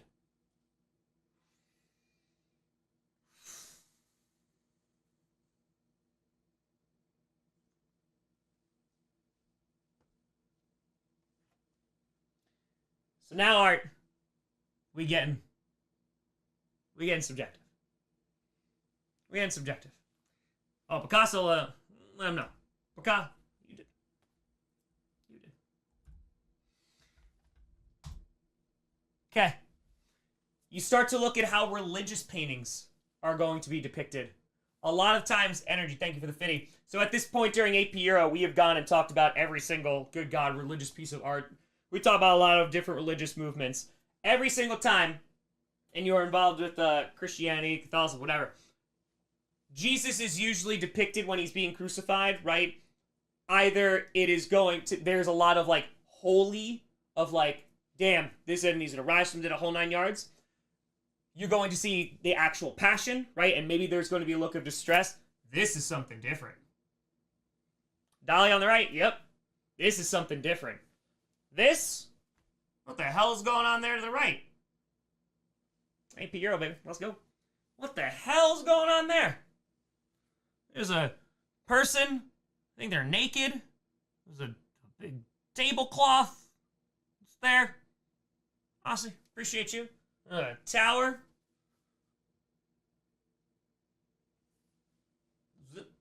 You see this in real life? The one on the right? You see that often? Don't see that too often. Right? To give you a better idea. So I love doing this. So, this is from 1500s, right? It's called The Fall of Icarus. All right, walking down this path, walking down this staircase here. Marcel Duchamp, 1912. Descending a staircase. So now, we're into order. We have chaos. It's confusing. You look on this one on the right. What the hell's going on? It's called staircase. It's called imperialism. Art's confusing now. I look at it, I don't know what I'm seeing. Oh! What do we see here? And again, when there's certain artists, like, hey, like, these are just, like, some names that you should know, the more important thing is that you understand. Even if you have no idea what's going on in the painting. Even if you have no idea. If you're looking at this and you're like, I don't know. But what is this? Pain. Right? Anxiety, sure. Chocolate. Appreciate you. Insanity, despair. This one on the right, oh boy. There's a lot of different shapes. There's a lot of different colors. I don't really know what's going on. This is how art is starting to change. Now I look at this picture on the right and I go, I don't know what that is. I don't know. Dadaism. One left. Christmas. This is anti-art. This is art made in protest. There you go.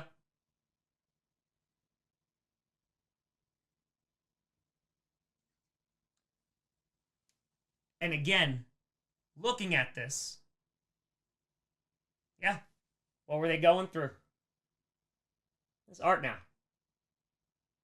You can feel it. And again, even if you don't, I don't care if you can't break down, well, you know, the reason why the heel is here and, you know, this says Christmas.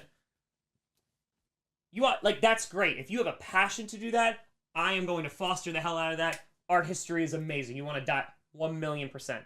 And that could set you want to talk about just Dadaism and specialize. There is so much that you can do. But I need you to understand why they're making it. There's a reason why they are making this. Ooh. This is a famous one. I'm going to grab a water real quick. Just give me a moment. I'm going to go fill that. All right, we're at 1:18 in the morning. We're rocking. We're rocking. I'm just going to grab water. Take a look at this one.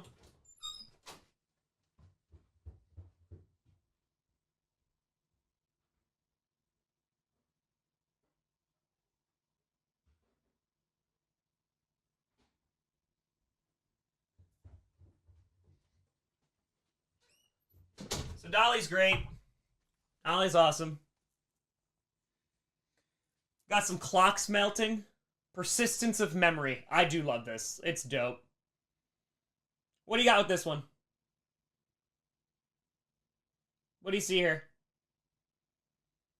A lot of times, too, like, you know, we have time. We actually go through it, and I'm just like, all right, what do you see? What do you see? What is time? Reminds me of Severance. Hell yeah.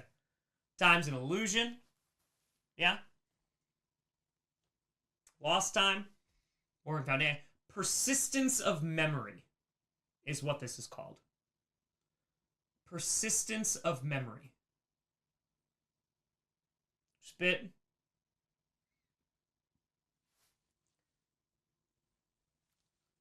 Trying to hold on to it. Bit by bit. Gets warped. Remember things different. Surrealism. Is this real? Is this something that you encounter in the world? Nope. Salvador Dali's making it.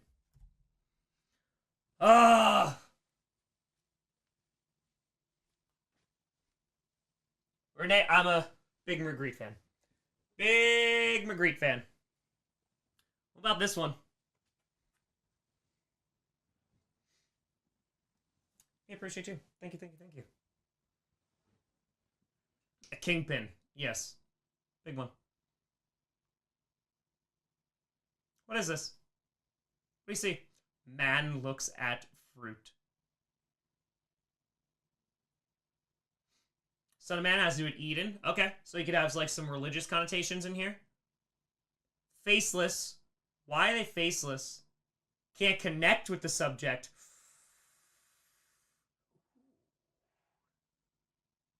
When you're painting people, what is usually like the first thing that you're looking at, right?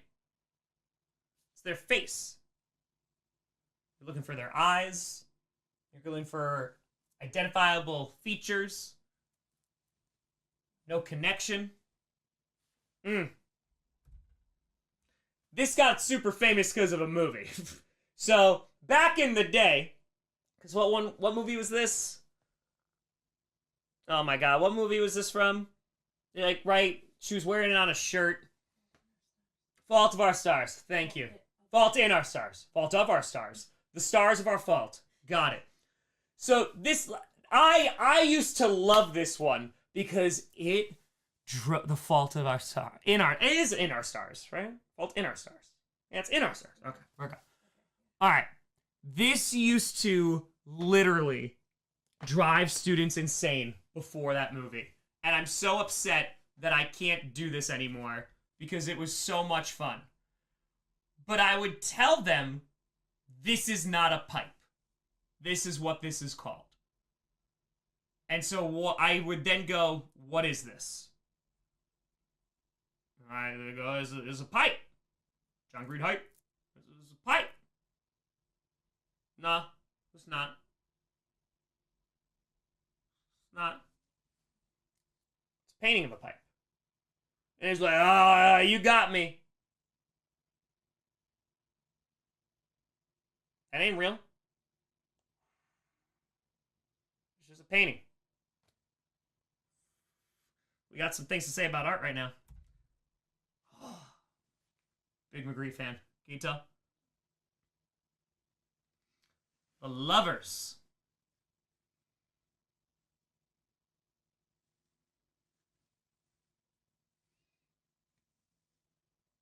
Don't say, but what's the point? Time for art to be subjective. Time for art to be subjective. The COVID Lovers. I showed this. It's phenomenal that you say that. That's phenomenal. I love that. I love that. We're relating to a painting from back then. COVID Lovers. Oh man, we got relatability with history. Oh no. Oh no. Oh no. No faces. Can't connect. What does it say about love? Oh boy. Number things. Show our true selves. Sure. Never actually going to be touching. Sure. Not really going to know each other. Sure. Failures of intimacy. Sure. Love is dead. Sure.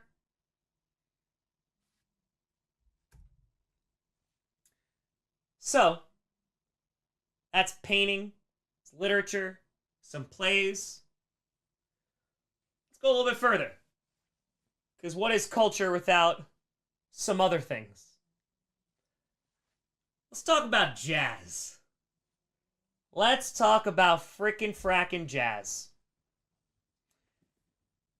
So, there's a link that I always Love is Blind. It was really just talking about the Netflix show. There, Renee McGree, just a big fan. Big fan. Jazz is, if you've ever listened to it, right? You like jazz? If you've ever listened, like, what is jazz? Senseless love. Good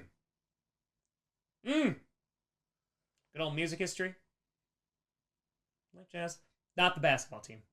Improv.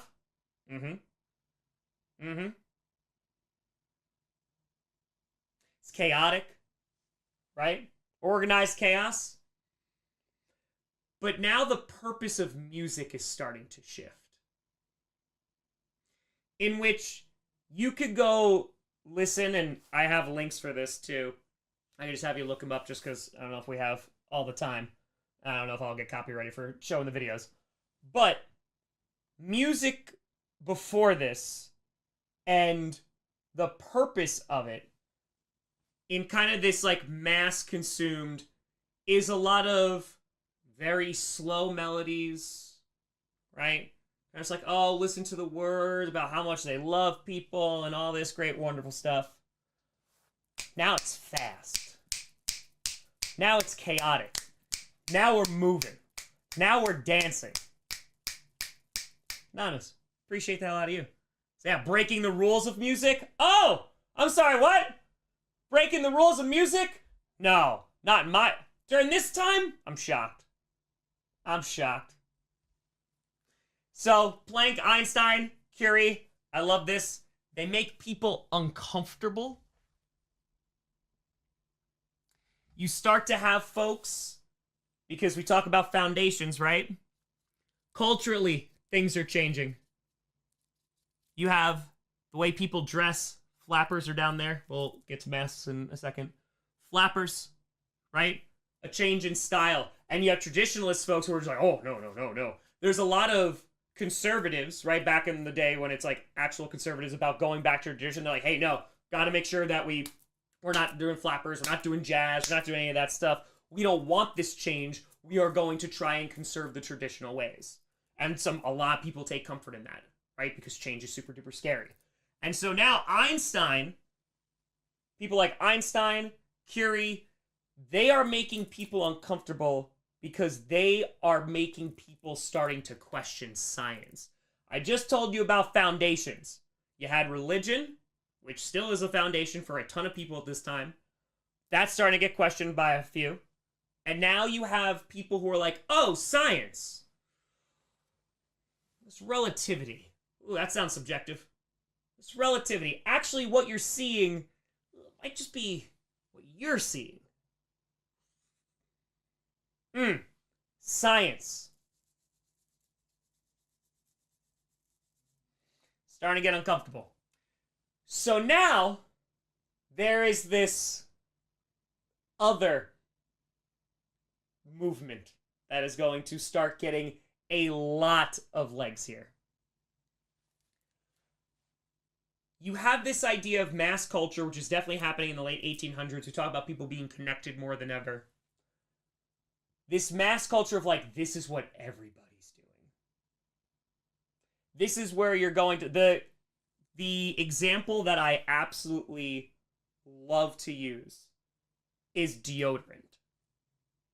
So deodorant is first introduced as basically this perfume, like, hey, it's gonna make you smell good, you know, like all this stuff. But you have to convince people that that smells good. When deodorant first comes out, bombs. Nobody buying that. You know how smelly people were? You had perfumes and stuff, man, but you know how smelly everyday normal people were? B.O.? Oh! They were stinky. They're pretty stinky. Deodorant comes back. They change their marketing. If you don't use this, you're gonna smell bad.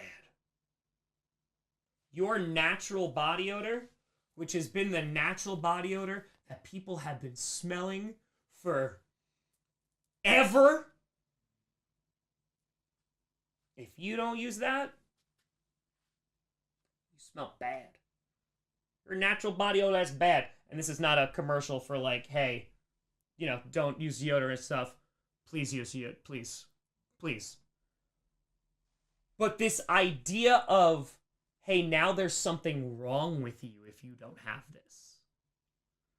And it can be at a level that is going to impact a mass amount of people. Advertising is going to get real crazy. Because again, when we're talking about late 1800s and folks, and this is, you know, post-industrial revolution, people are making money. You have a middle class. So now it's not just about for the rich. It's not just for the wealthy, because now a bunch of people can buy these things. They have expendable income. And so you're going to have these things shift where now I wanted this thing. I mean, hell, if we want to go through the life of, you know, a 1700s peasant, maybe, I'm going maybe, you get like a handkerchief that's like new, that you're gonna go on like maybe get for somebody, is handed down. If you are starving and you're just working and you're making almost nothing, you ain't going out and buying all, no shot. But now more people have money. You need this. Because this will make your life better.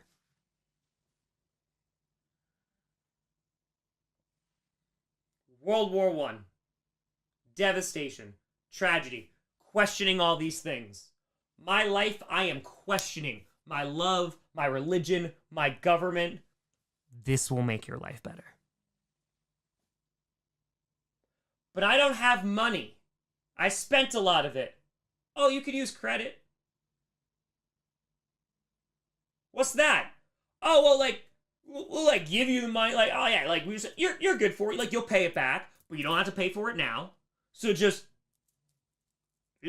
use credit, toothpaste. Yep. Use this credit. You just pay it back. You know, we'll make some money on it. We'll charge some interest. We'll rock and roll. Also, I could buy this, but I don't have a. I could buy this imperialism piece of art that's worth millions of dollars. Oh, cool, thanks. And guys, nothing bad ever happened. There was nothing that ever it worked forever. Things were thriving. After that, we're just like, oh, we don't gotta pay for this now. Nothing bad ever happened. No economic failures. Nothing. It was great. This is starting to become roaring 20s, the amount of money that is spent. Look at fashion magazines. Again, you're a peasant, 1700s, working poor, not really. Oh man, what's in right now? What's the fall look? That's what I'm trying to. That's the mass amount of people. The majority of people on this planet for the majority of time that human beings have been here. And now, bread would be nice. I like bread. Bread's in this fall. Now, nope. There's a fall look. Don't forget the winter look. And it goes from yearly, maybe 2 times a year, then quarterly. Oh man, you're not wearing the spring look. That was last year's. Gotta keep spending. Because if you look this way, if you're dressed in this, what have you, you're gonna be happier. That's because now you're in. Shout out bread. Shout out bread. But again, what do all of these have in common? I just said multiple different things. Jazz. We're moving. We're fast. We're chaotic. Right? Folks in science, they are pushing hard on things. Hey, this is radioactive. Also, you want to make it out of your toys and your toothpaste? What? I'll show you. Flappers. Rejecting, nope, the traditional, everything is going to be shown. I am going to dress shorter skirts, right? The flapper dresses that you've seen, we're going to show.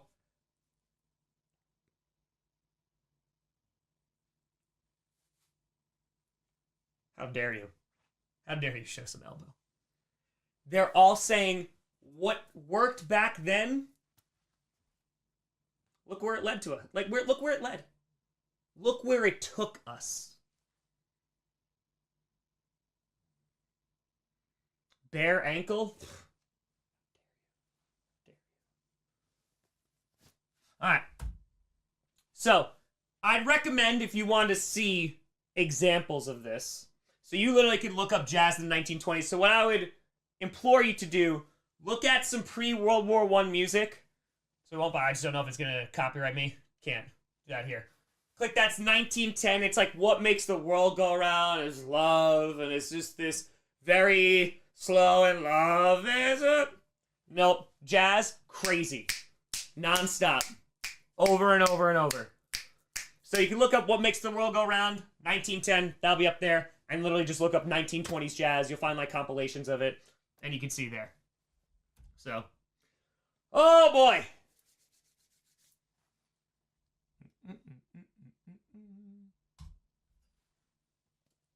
We've seen this. Showing feet. Who would ever? Who would ever dare? Who would ever dare? What's going on here?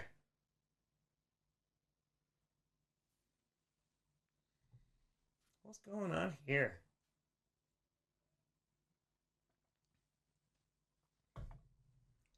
Oh, a lot of white people. Oh, that's a whole different. That's a whole different part of history. Consumerism at department stores. 1700s peasant. Look at that. Nope. These exist because now it's... Oh, first of all, you look at how the dresses are, right? The outfits, very, very similar amongst everybody, right? Perfumes, jewelry, clothes, constantly changing. Matt, appreciate you. All this consider, hey, buy this, be in, be accepted, be part of the majority. And it works. Okay. Does anyone know what this is? Oh, looking at camera. Does anyone know what this is? Roaring 20s indeed.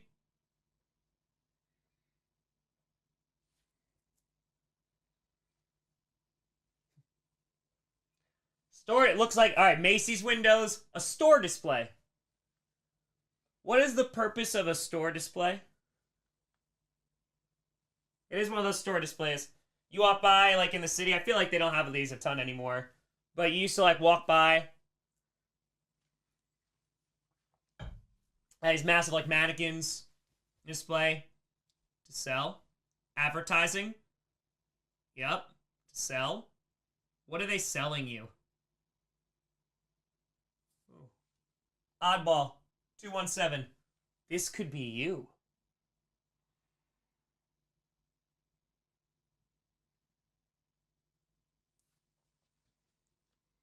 I want to get married. I want to have a nice wedding. I look pretty happy. Right? You're selling a fantasy. Yep. Selling an image of what you should want. Right?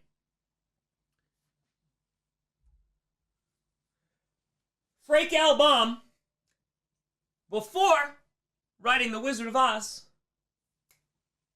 he was a window displayer.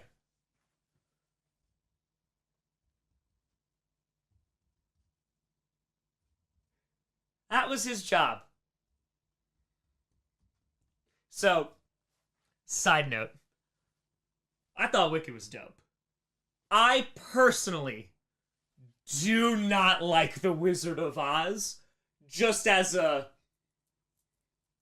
Maya loves The Wizard of Oz. That's why it's... But that's cool. That's dope. That's super duper dope. I don't... The movie's cool. That's fine. The technology, super duper cool. Frank L. Baum is a window dresser. Oh, some nice shoes. Some nice ruby red slippers. A simple person. You know, the dust bowls going around. People starving.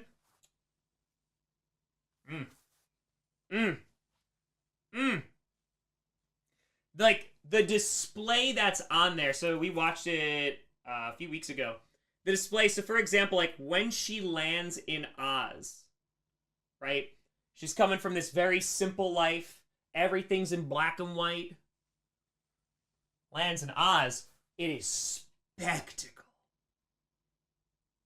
Follow Yellow Rick Road, baby. So yeah, Frank L. Baum. Oh, I love this. Advertising! Advertising! And men can be such awful gossips too. Let's face the truth about underarm perspiration odor. Guys, I told you I would never take a stream, but big deodorant got to me. It says, men do talk about girls behind their backs, although they won't admit it. Is a girl pretty? A good sport? A smooth dancer? The answer quickly goes the rounds. They talk about other things too.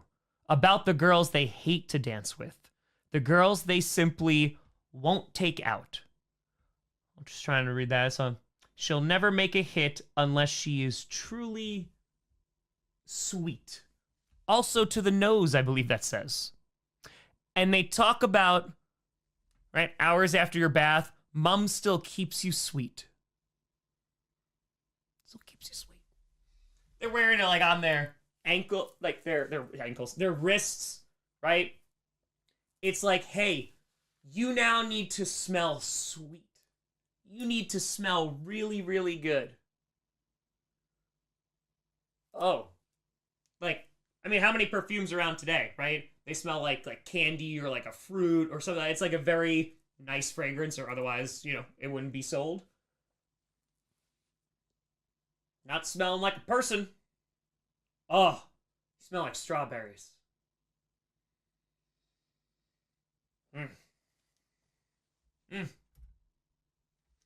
Flappers, rocking it. Let's go. Traditionally, you do not see this in any way, shape, or form. Now, I'm going to show you a difference. I think it's in the next picture. So, real quick. We have flappers, legs, arms, elbow. Do you see the elbows? How dare they? With the elbows. Unbelievable. Unbelievable, right? So, flapper on your left, look on your right. See? No elbow. No elbow, everything's okay. It is this rejection. Nope. Women make huge strides. And we're talking, and it's not just also in the United States. Like, talking about Western Europe is huge strides. Suffrage movements. Is some of that also going to be based in sexism? You bet so. But women's suffrage. Because there's also this idea of like, we got ourselves in here. Maybe different perspective. Maybe. They're not going to vote for somebody who is going to send us to war again. But rejecting it. So, flappers in Asia too. Yep. Like I told you, nothing bad ever happened. Everything was fine. We were rocking. So, post-World War I, there's a bunch of economies that are actually doing all right. They're trying, bit by bit. They're trying. And they are selling. A lot of people spending their monies in the 20s. Good old roaring 20s. Because after all this bad, there's No more war happening ever, right?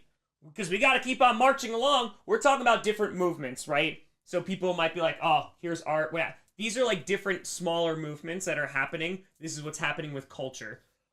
The mainstream is like, all right, let's try to go forward.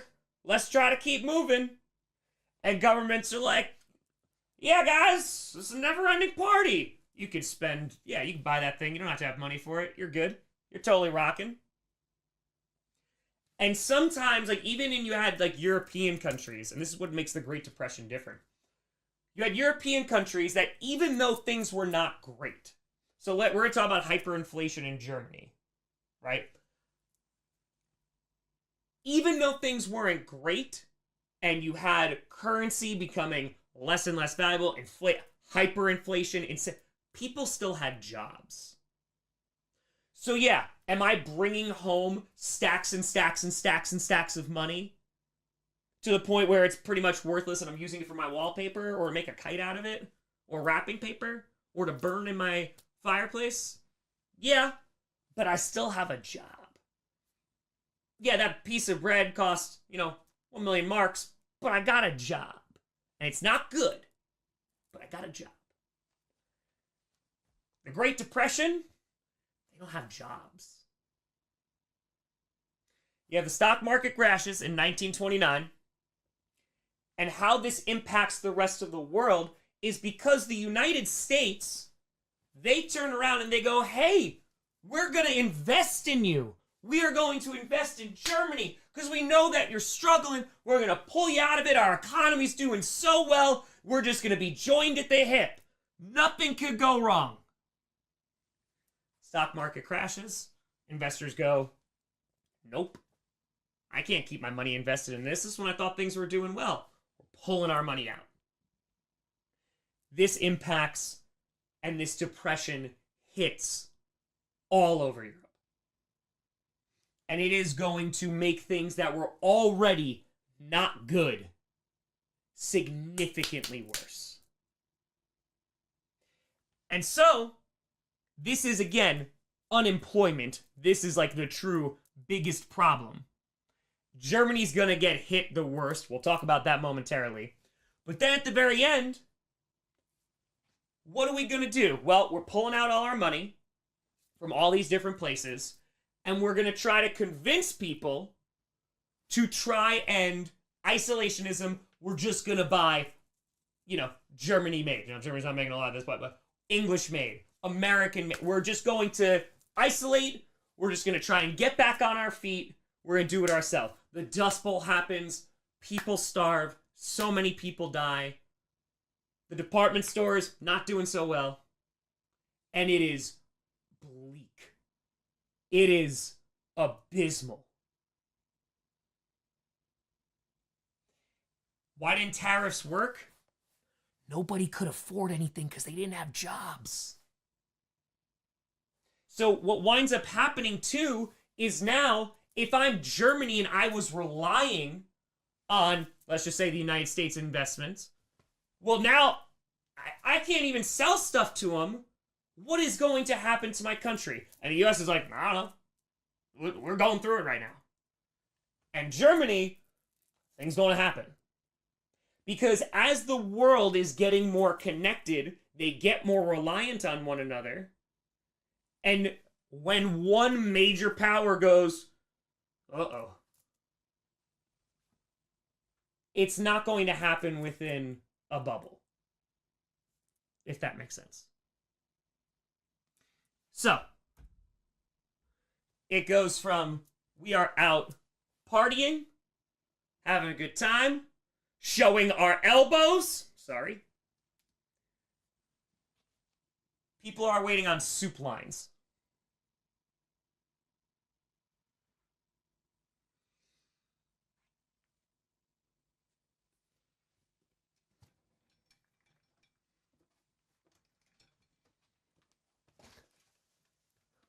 Take a walk with me for 1 second. Imagine you are born in 1900.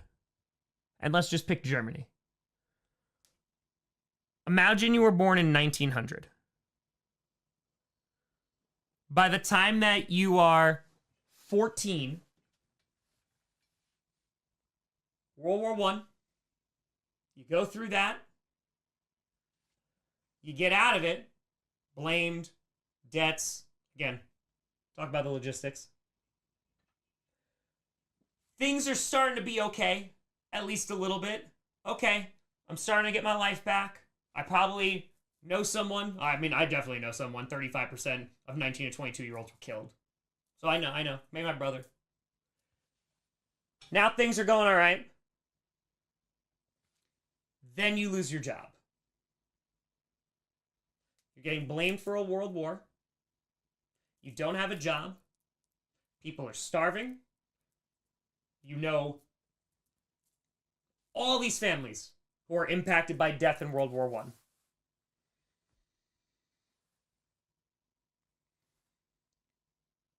Great Depression hits, 29. You're 29 years old. You don't have that job. By the time you are 40, another world war, rocking and rolling. What happens to folks that are born in this time? You talk about lost generations. This happens quickly. This happens within a generation of people. And there are people who are born, go off to fight, maybe they make it back. Let's talk about America, roaring 20s, and maybe we're able to participate in that. Great Depression. Now you have nothing. Now people are starving. So that goes to Germany. And Germany, we get to crazy number, those three math people. In 1924, Marx is the currency that they're currently using at that time. There is 1.2 sextillion marks in circulation. That's that number written out.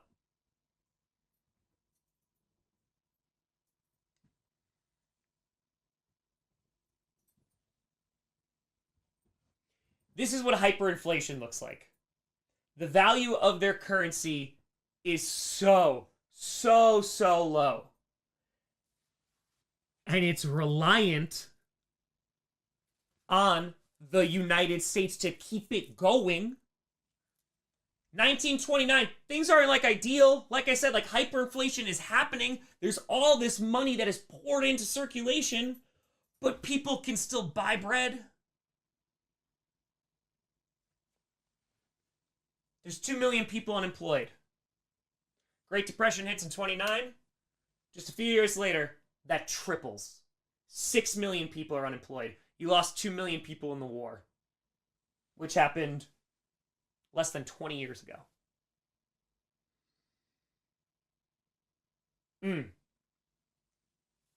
The Great Depression impacts Germany significantly. And again, they already had their issues. You can talk about their government, talk about the Weimar Republic, what have you. Treaty of Versailles. Again, this is basic World War I. But they go after Germany incredibly hard. It's a ceasefire. Woodrow Wilson and his complete uselessness. Like, guys, don't worry, I can solve this. Got 14 points right here. Then he F's off to the United States. Useless. They laugh in his face. They punish Germany. And they say, hey, your marks, you can't even pay back your debt in your currency.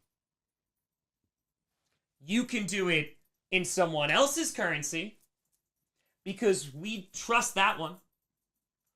Or you could do it in gold. So the government, which is not great, that's a different lesson. They go, okay, well, we'll just print more money. Because what we'll do with that money is we will go and buy a whole lot of foreign currency so then we can pay off these debts. Well, then these other countries go, no. This is you showing up with... Alright, so I think this is back in, like, middle school, right? Some people, like, they paid for lunch, right? It was like $8.50, whatever it was. I don't know. And I brought lunch because, nah. So $8.50. Imagine what, and like you can, maybe get a lunch. You can get like a bag of chips, maybe like a small drink, something like that. Now imagine you walk into cafeteria one day with $3,000, and you go, I'll get the lunch, and I'll get that lunch, and all of those chips, and all of those drinks, and all. So the cafeteria has got to go, yeah, no, we gotta raise these prices, because you got, like, too much. You got too much money. So the value of the mark significantly goes down. Anonymous with a fitty. And prices, and we're not talking about department stores, we're not talking about all these fancy new dresses, we're talking about bread. But people still have jobs. And this is not great. And the way that this has to get rectified is the government has to end the currency. That's like if the United States was just like, hey guys, tomorrow, no more dollar. Here's this new thing. It's called the baller. Things would go crazy. It would be a problem. It would be an issue. There's a lot of reasons going on eggs. I mean, you talk about shortage, right? You have bird flu that's going on too, that's ravaging rural farmers, but you also are going to have a supply, which is going to be dramatically damaged by that. And yes, prices going up. But this is one of my favorite. These pictures here. These are marks. It is so worthless that people are paying for things via weight. Instead of being like, all right, how much is that? Oh, $8? Cool. Here's $8.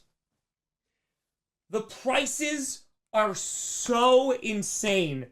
They go, we're going to need like 4 pounds of money for that.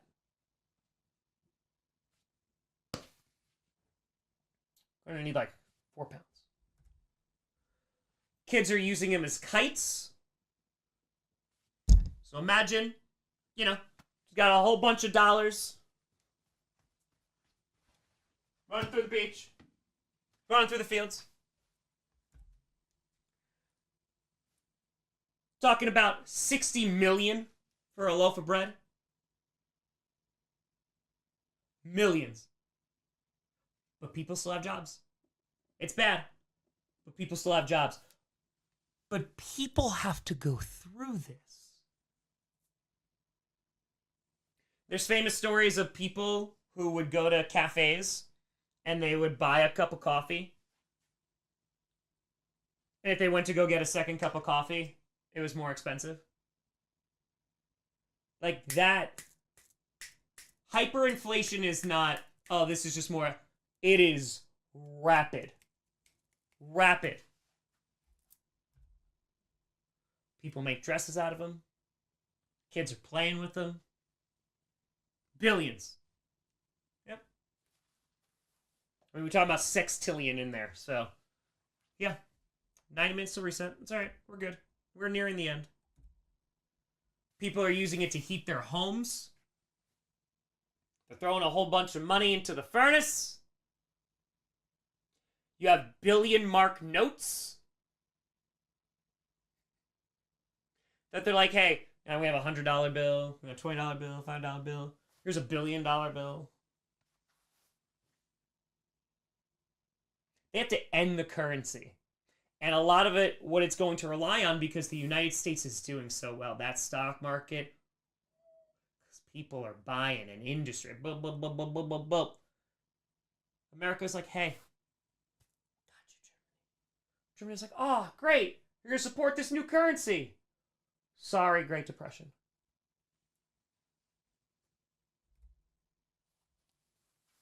Wallpaper.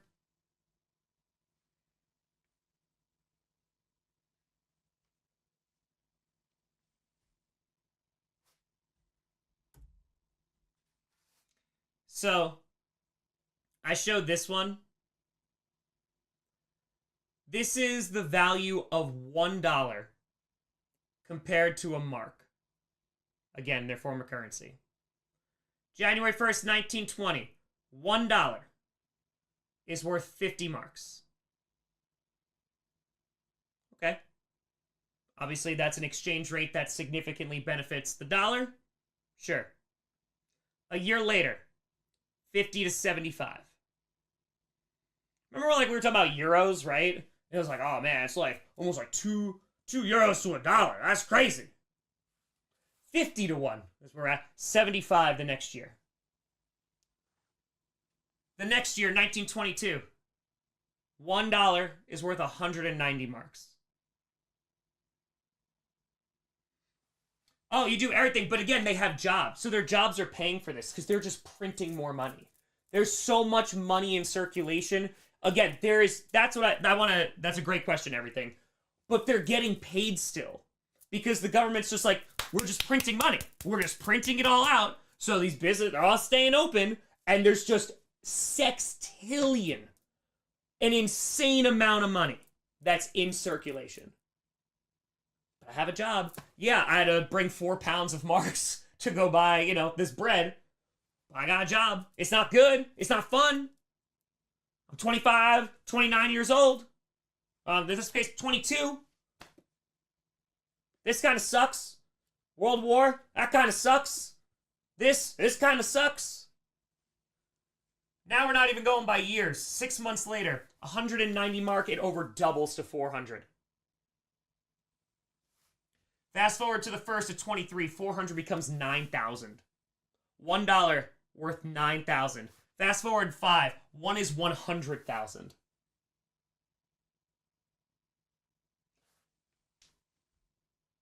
June 1st, 1923, $1 is worth 100,000 marks. 3.5 years ago, it was $1 is 50. Then it's 10 million 3 months later. And then a month later, it's more. And then about 15 days later, it's a whole lot more. And then less than a month later, it's a whole lot more. 1923. You start that year, and it's 1 to 9,000. When, again, a few months ago, it was 1 to 400. By the end of that year, it's that. They have to end the currency. US, I got you. Great Depression, I don't got you. So, we look at the people. The middle class was hurt more than any other. The savings of a lifetime and their small fortunes melted into a few pennies.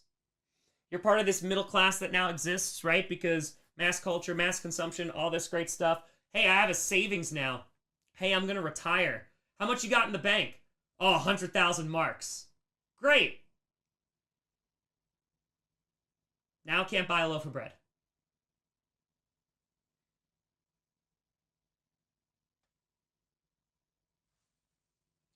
Had to sell their most precious belongings for 10 million inflated marks to buy a bit of food or an absolutely necessary coat, and their pride and dignity were bleeding out of many wounds.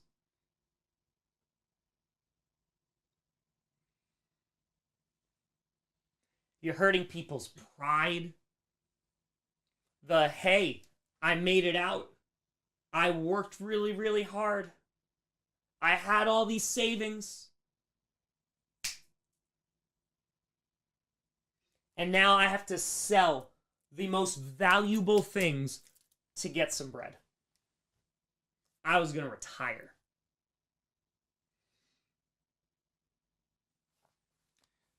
Last one here. Bitterness remained forever in their hearts. Full of hatred, they accused the international financiers, the Jews and communists, their old enemies. So I do a whole entire lecture about literally the history of anti-Semitism and how often they are scapegoated. But again, all reliable, blame folks, of having exploited their distress, they never forgot and never forgave and were the first to lend a willing ear to Hitler's fervent preaching. So again, when it comes to history, all I need you to do is understand. So these people go through all of this. And then, and this is not just Germany, right? This is Germany in hyperinflation, but when it comes to Germany, they are nailed. So we talk about the United States Great Depression. It's not good. It is bleak. Starvation, 100%. Talk about Italy. Things are not great. This is not going well. They were promised things in the war. They never got it. Their pride is hurt as well. And so, all these things that I've now spoke about, Nick, appreciate you, until 2:05 in the morning. All of this I explained to you about the complicated reasons why this was happening. And we didn't even do the World War I stuff. All of this is going on. And it's complicated. You think I'm going to sit down and be like, hey, all right, so the reason why you can't afford bread anymore is actually hyperinflation. So the reason is because, so our currency, right, so we did that, I can't buy bread.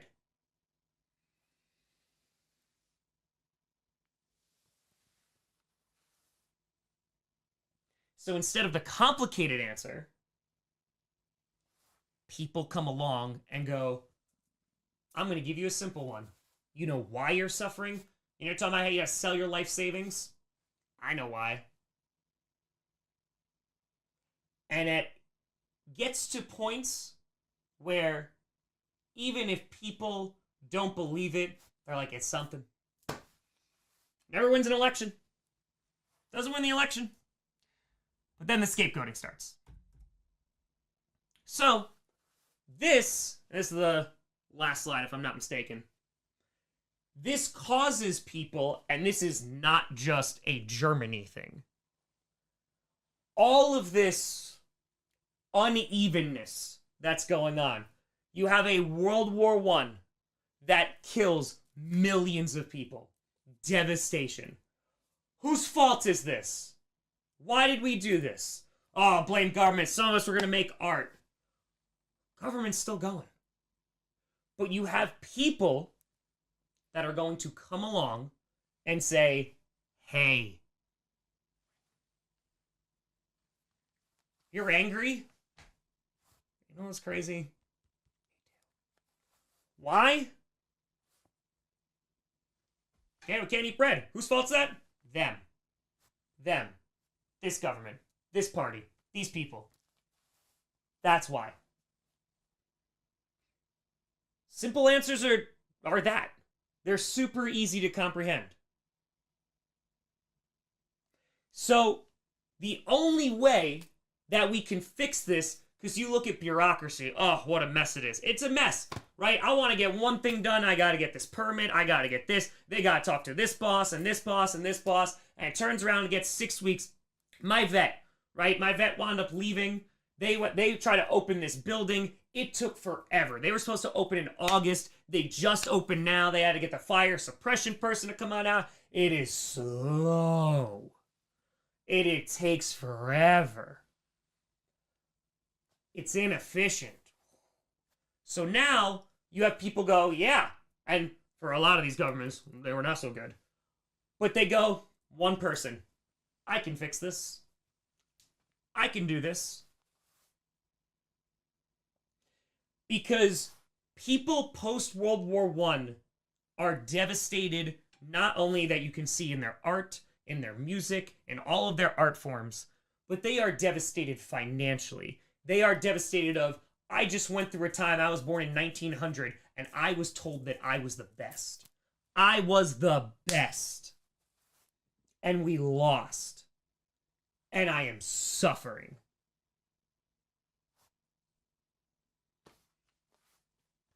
And so, we go, hey, now we're number one.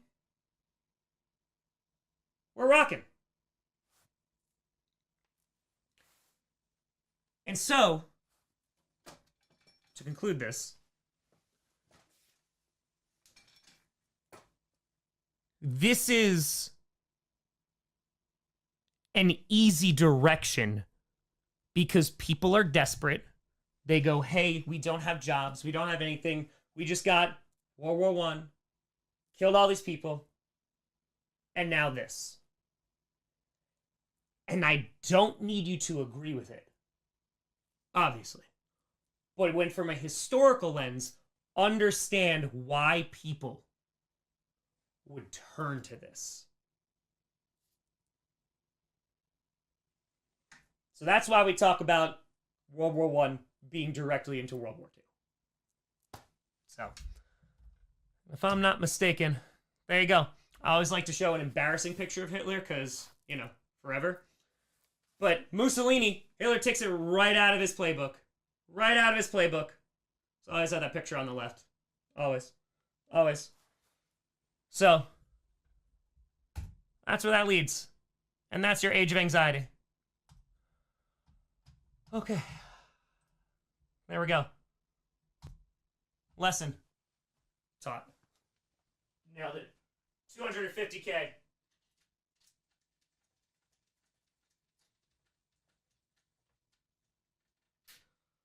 Oh boy. We're rocking. Gotta fix this.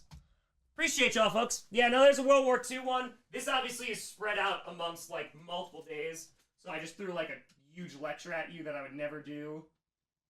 Because we would take a lot more time. We would look at a lot more sources and kind of go through a lot more of the nuances, too. Like, we take time to look at the art, listen to the music, but read the literature.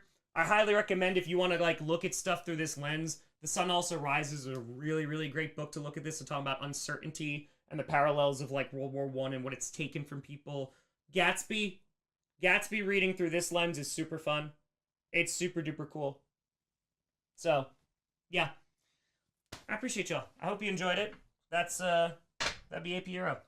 That's, well, Inner War. And again, like, the Inner War is so much longer than this. Then you get into, like, the real nitty-gritty and talking about, like, government changes and, like, propaganda and all that great stuff, like the typical historical stuff. But this time is always my favorite because we get to look at art and we get to look at music and we get to look at all these, like, different expressions of culture and then turn it back into this is what it runs into. So, yeah. Oh, we're rocking. Book you said, so Gatsby's obviously it's a super famous one, but reading it through, like, this lens of Gatsby, this war survivor who's trying to just make it back to the past and be like, oh, we can redo it. We can forget that it ever happened. But Daisy's marrying Tom.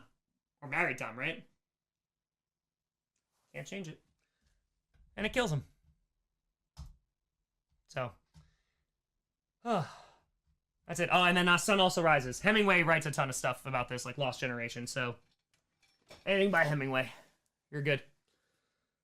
You're good? As for that, and again, like, this is, you know, this is how I taught my classroom. Like, this is how we also avoided pretty much, like, any conflict in terms of, like, students had opinions, and, like, great that we critically think about it, we talk about it, differing opinions, but it's about understanding, because that's what history is. You're trying to understand. CD, appreciate you. Hey, Beard, thank you. Brian, appreciate you. You're trying to understand what these people's motivations were. How could this happen? Because we're looking at this, right? We're sitting in the future, right? We have the gift of foresight. And if you're reading through these textbooks and you're reading through this history and go, why would people support this? Why would people go along with this? Why would they let this happen? Brother, like, it's people.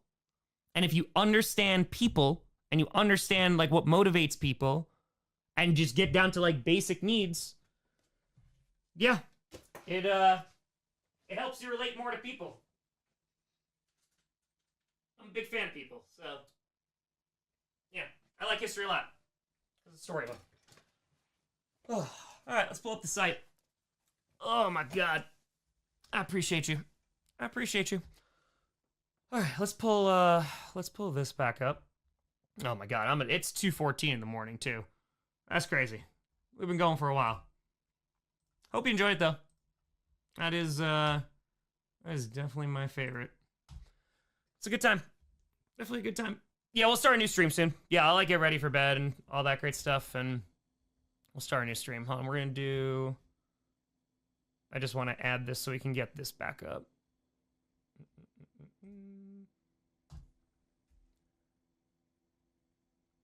Yes, I want you. Okay. That's about that large, right? Something around there.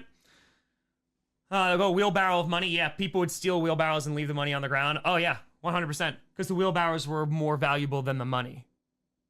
So, yeah. Members get a monthly history lesson. I mean, I'd love to do that. It's just, it's timing. That's all it is. That's it.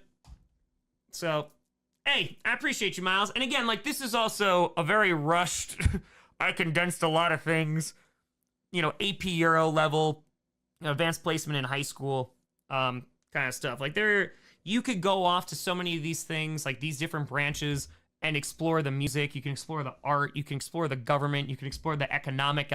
Like, that's why I love history, because you literally can dive into this most niche subject and go, I am going to find out everything that I possibly can. So, yeah. Yeah, so, Namas, thank you for 20. That's the trash is out. Maya, got it. Appreciate the hell out of her. Thank you, thank you, thank you. All right, let's see. Let's tally up the money that we did. Took back to the AP Euro class? Hell yeah. I love teaching AP Euro. Oh, I had so much fun. I loved it so much. What periods AP Euro start? It's usually like around like Renaissance-ish era. So, how about there? All right, 98. It's supposed to go to present day, which is, you know, but again, if you can understand trends and things like that, it's a lot easier. 184,431. $283,072. Let's go. I appreciate you. What does Maya grade the lecture? A plus. We have A plus pluses in this school. Damn it. Well, it's A plus plus. It wasn't A plus plus. I got it. That's cool. That's cool. That's cool. Really interest period 1400 to 1800. Oh yeah, there's a ton of. You could find different periods and you can find something interesting. And the further back you go, like, it's dope because after mass education is like some of my favorite kind of history, because the primary sources dive even deeper into regular everyday people because people know how to write, right? And on a mass level. So, yeah. 283,000. Oh god, it's 28-3. I'm so sorry, Falcons fans. I'm so sorry. So sorry. What is hot ones? A whole bunch of hot sauces on, it won't be real chicken, but yeah, a whole bunch of hot sauces. They get hotter and hotter if you've ever seen the show.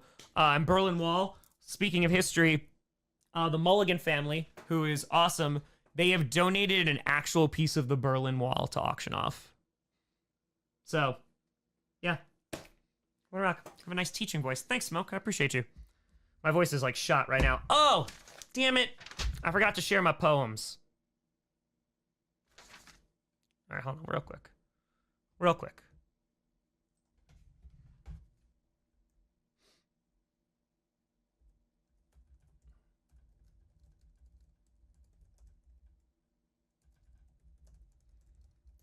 I want to show you this quote real quick.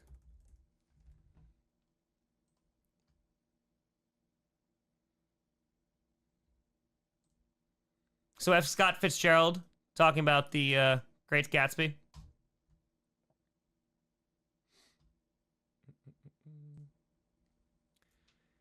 Here is a new generation shouting the old cries, learning the old creeds through a reverie of long days and nights. No. Destined to finally to go out into that dirty gray turmoil to follow love and pride. A new generation dedicated more than the last to the fear of poverty and the worship of success. Grown up to find all gods dead, all wars fought, all faiths and men shaken.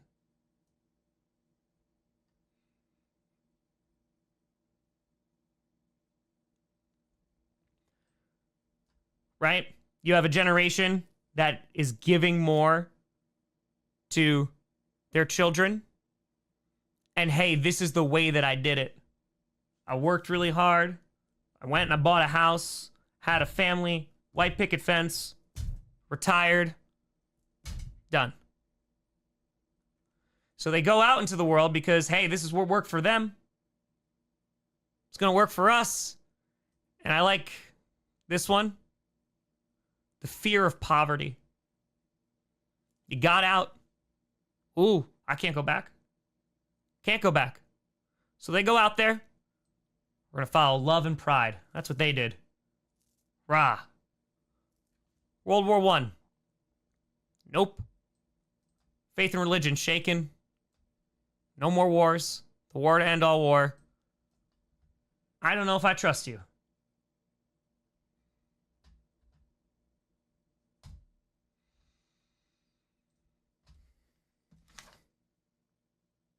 Yeah. There's also, there's another poem real quick. It's The Second Coming by W.B. Yeats. You can check that out. That's a good one. It's a good one. It's called The Second Coming.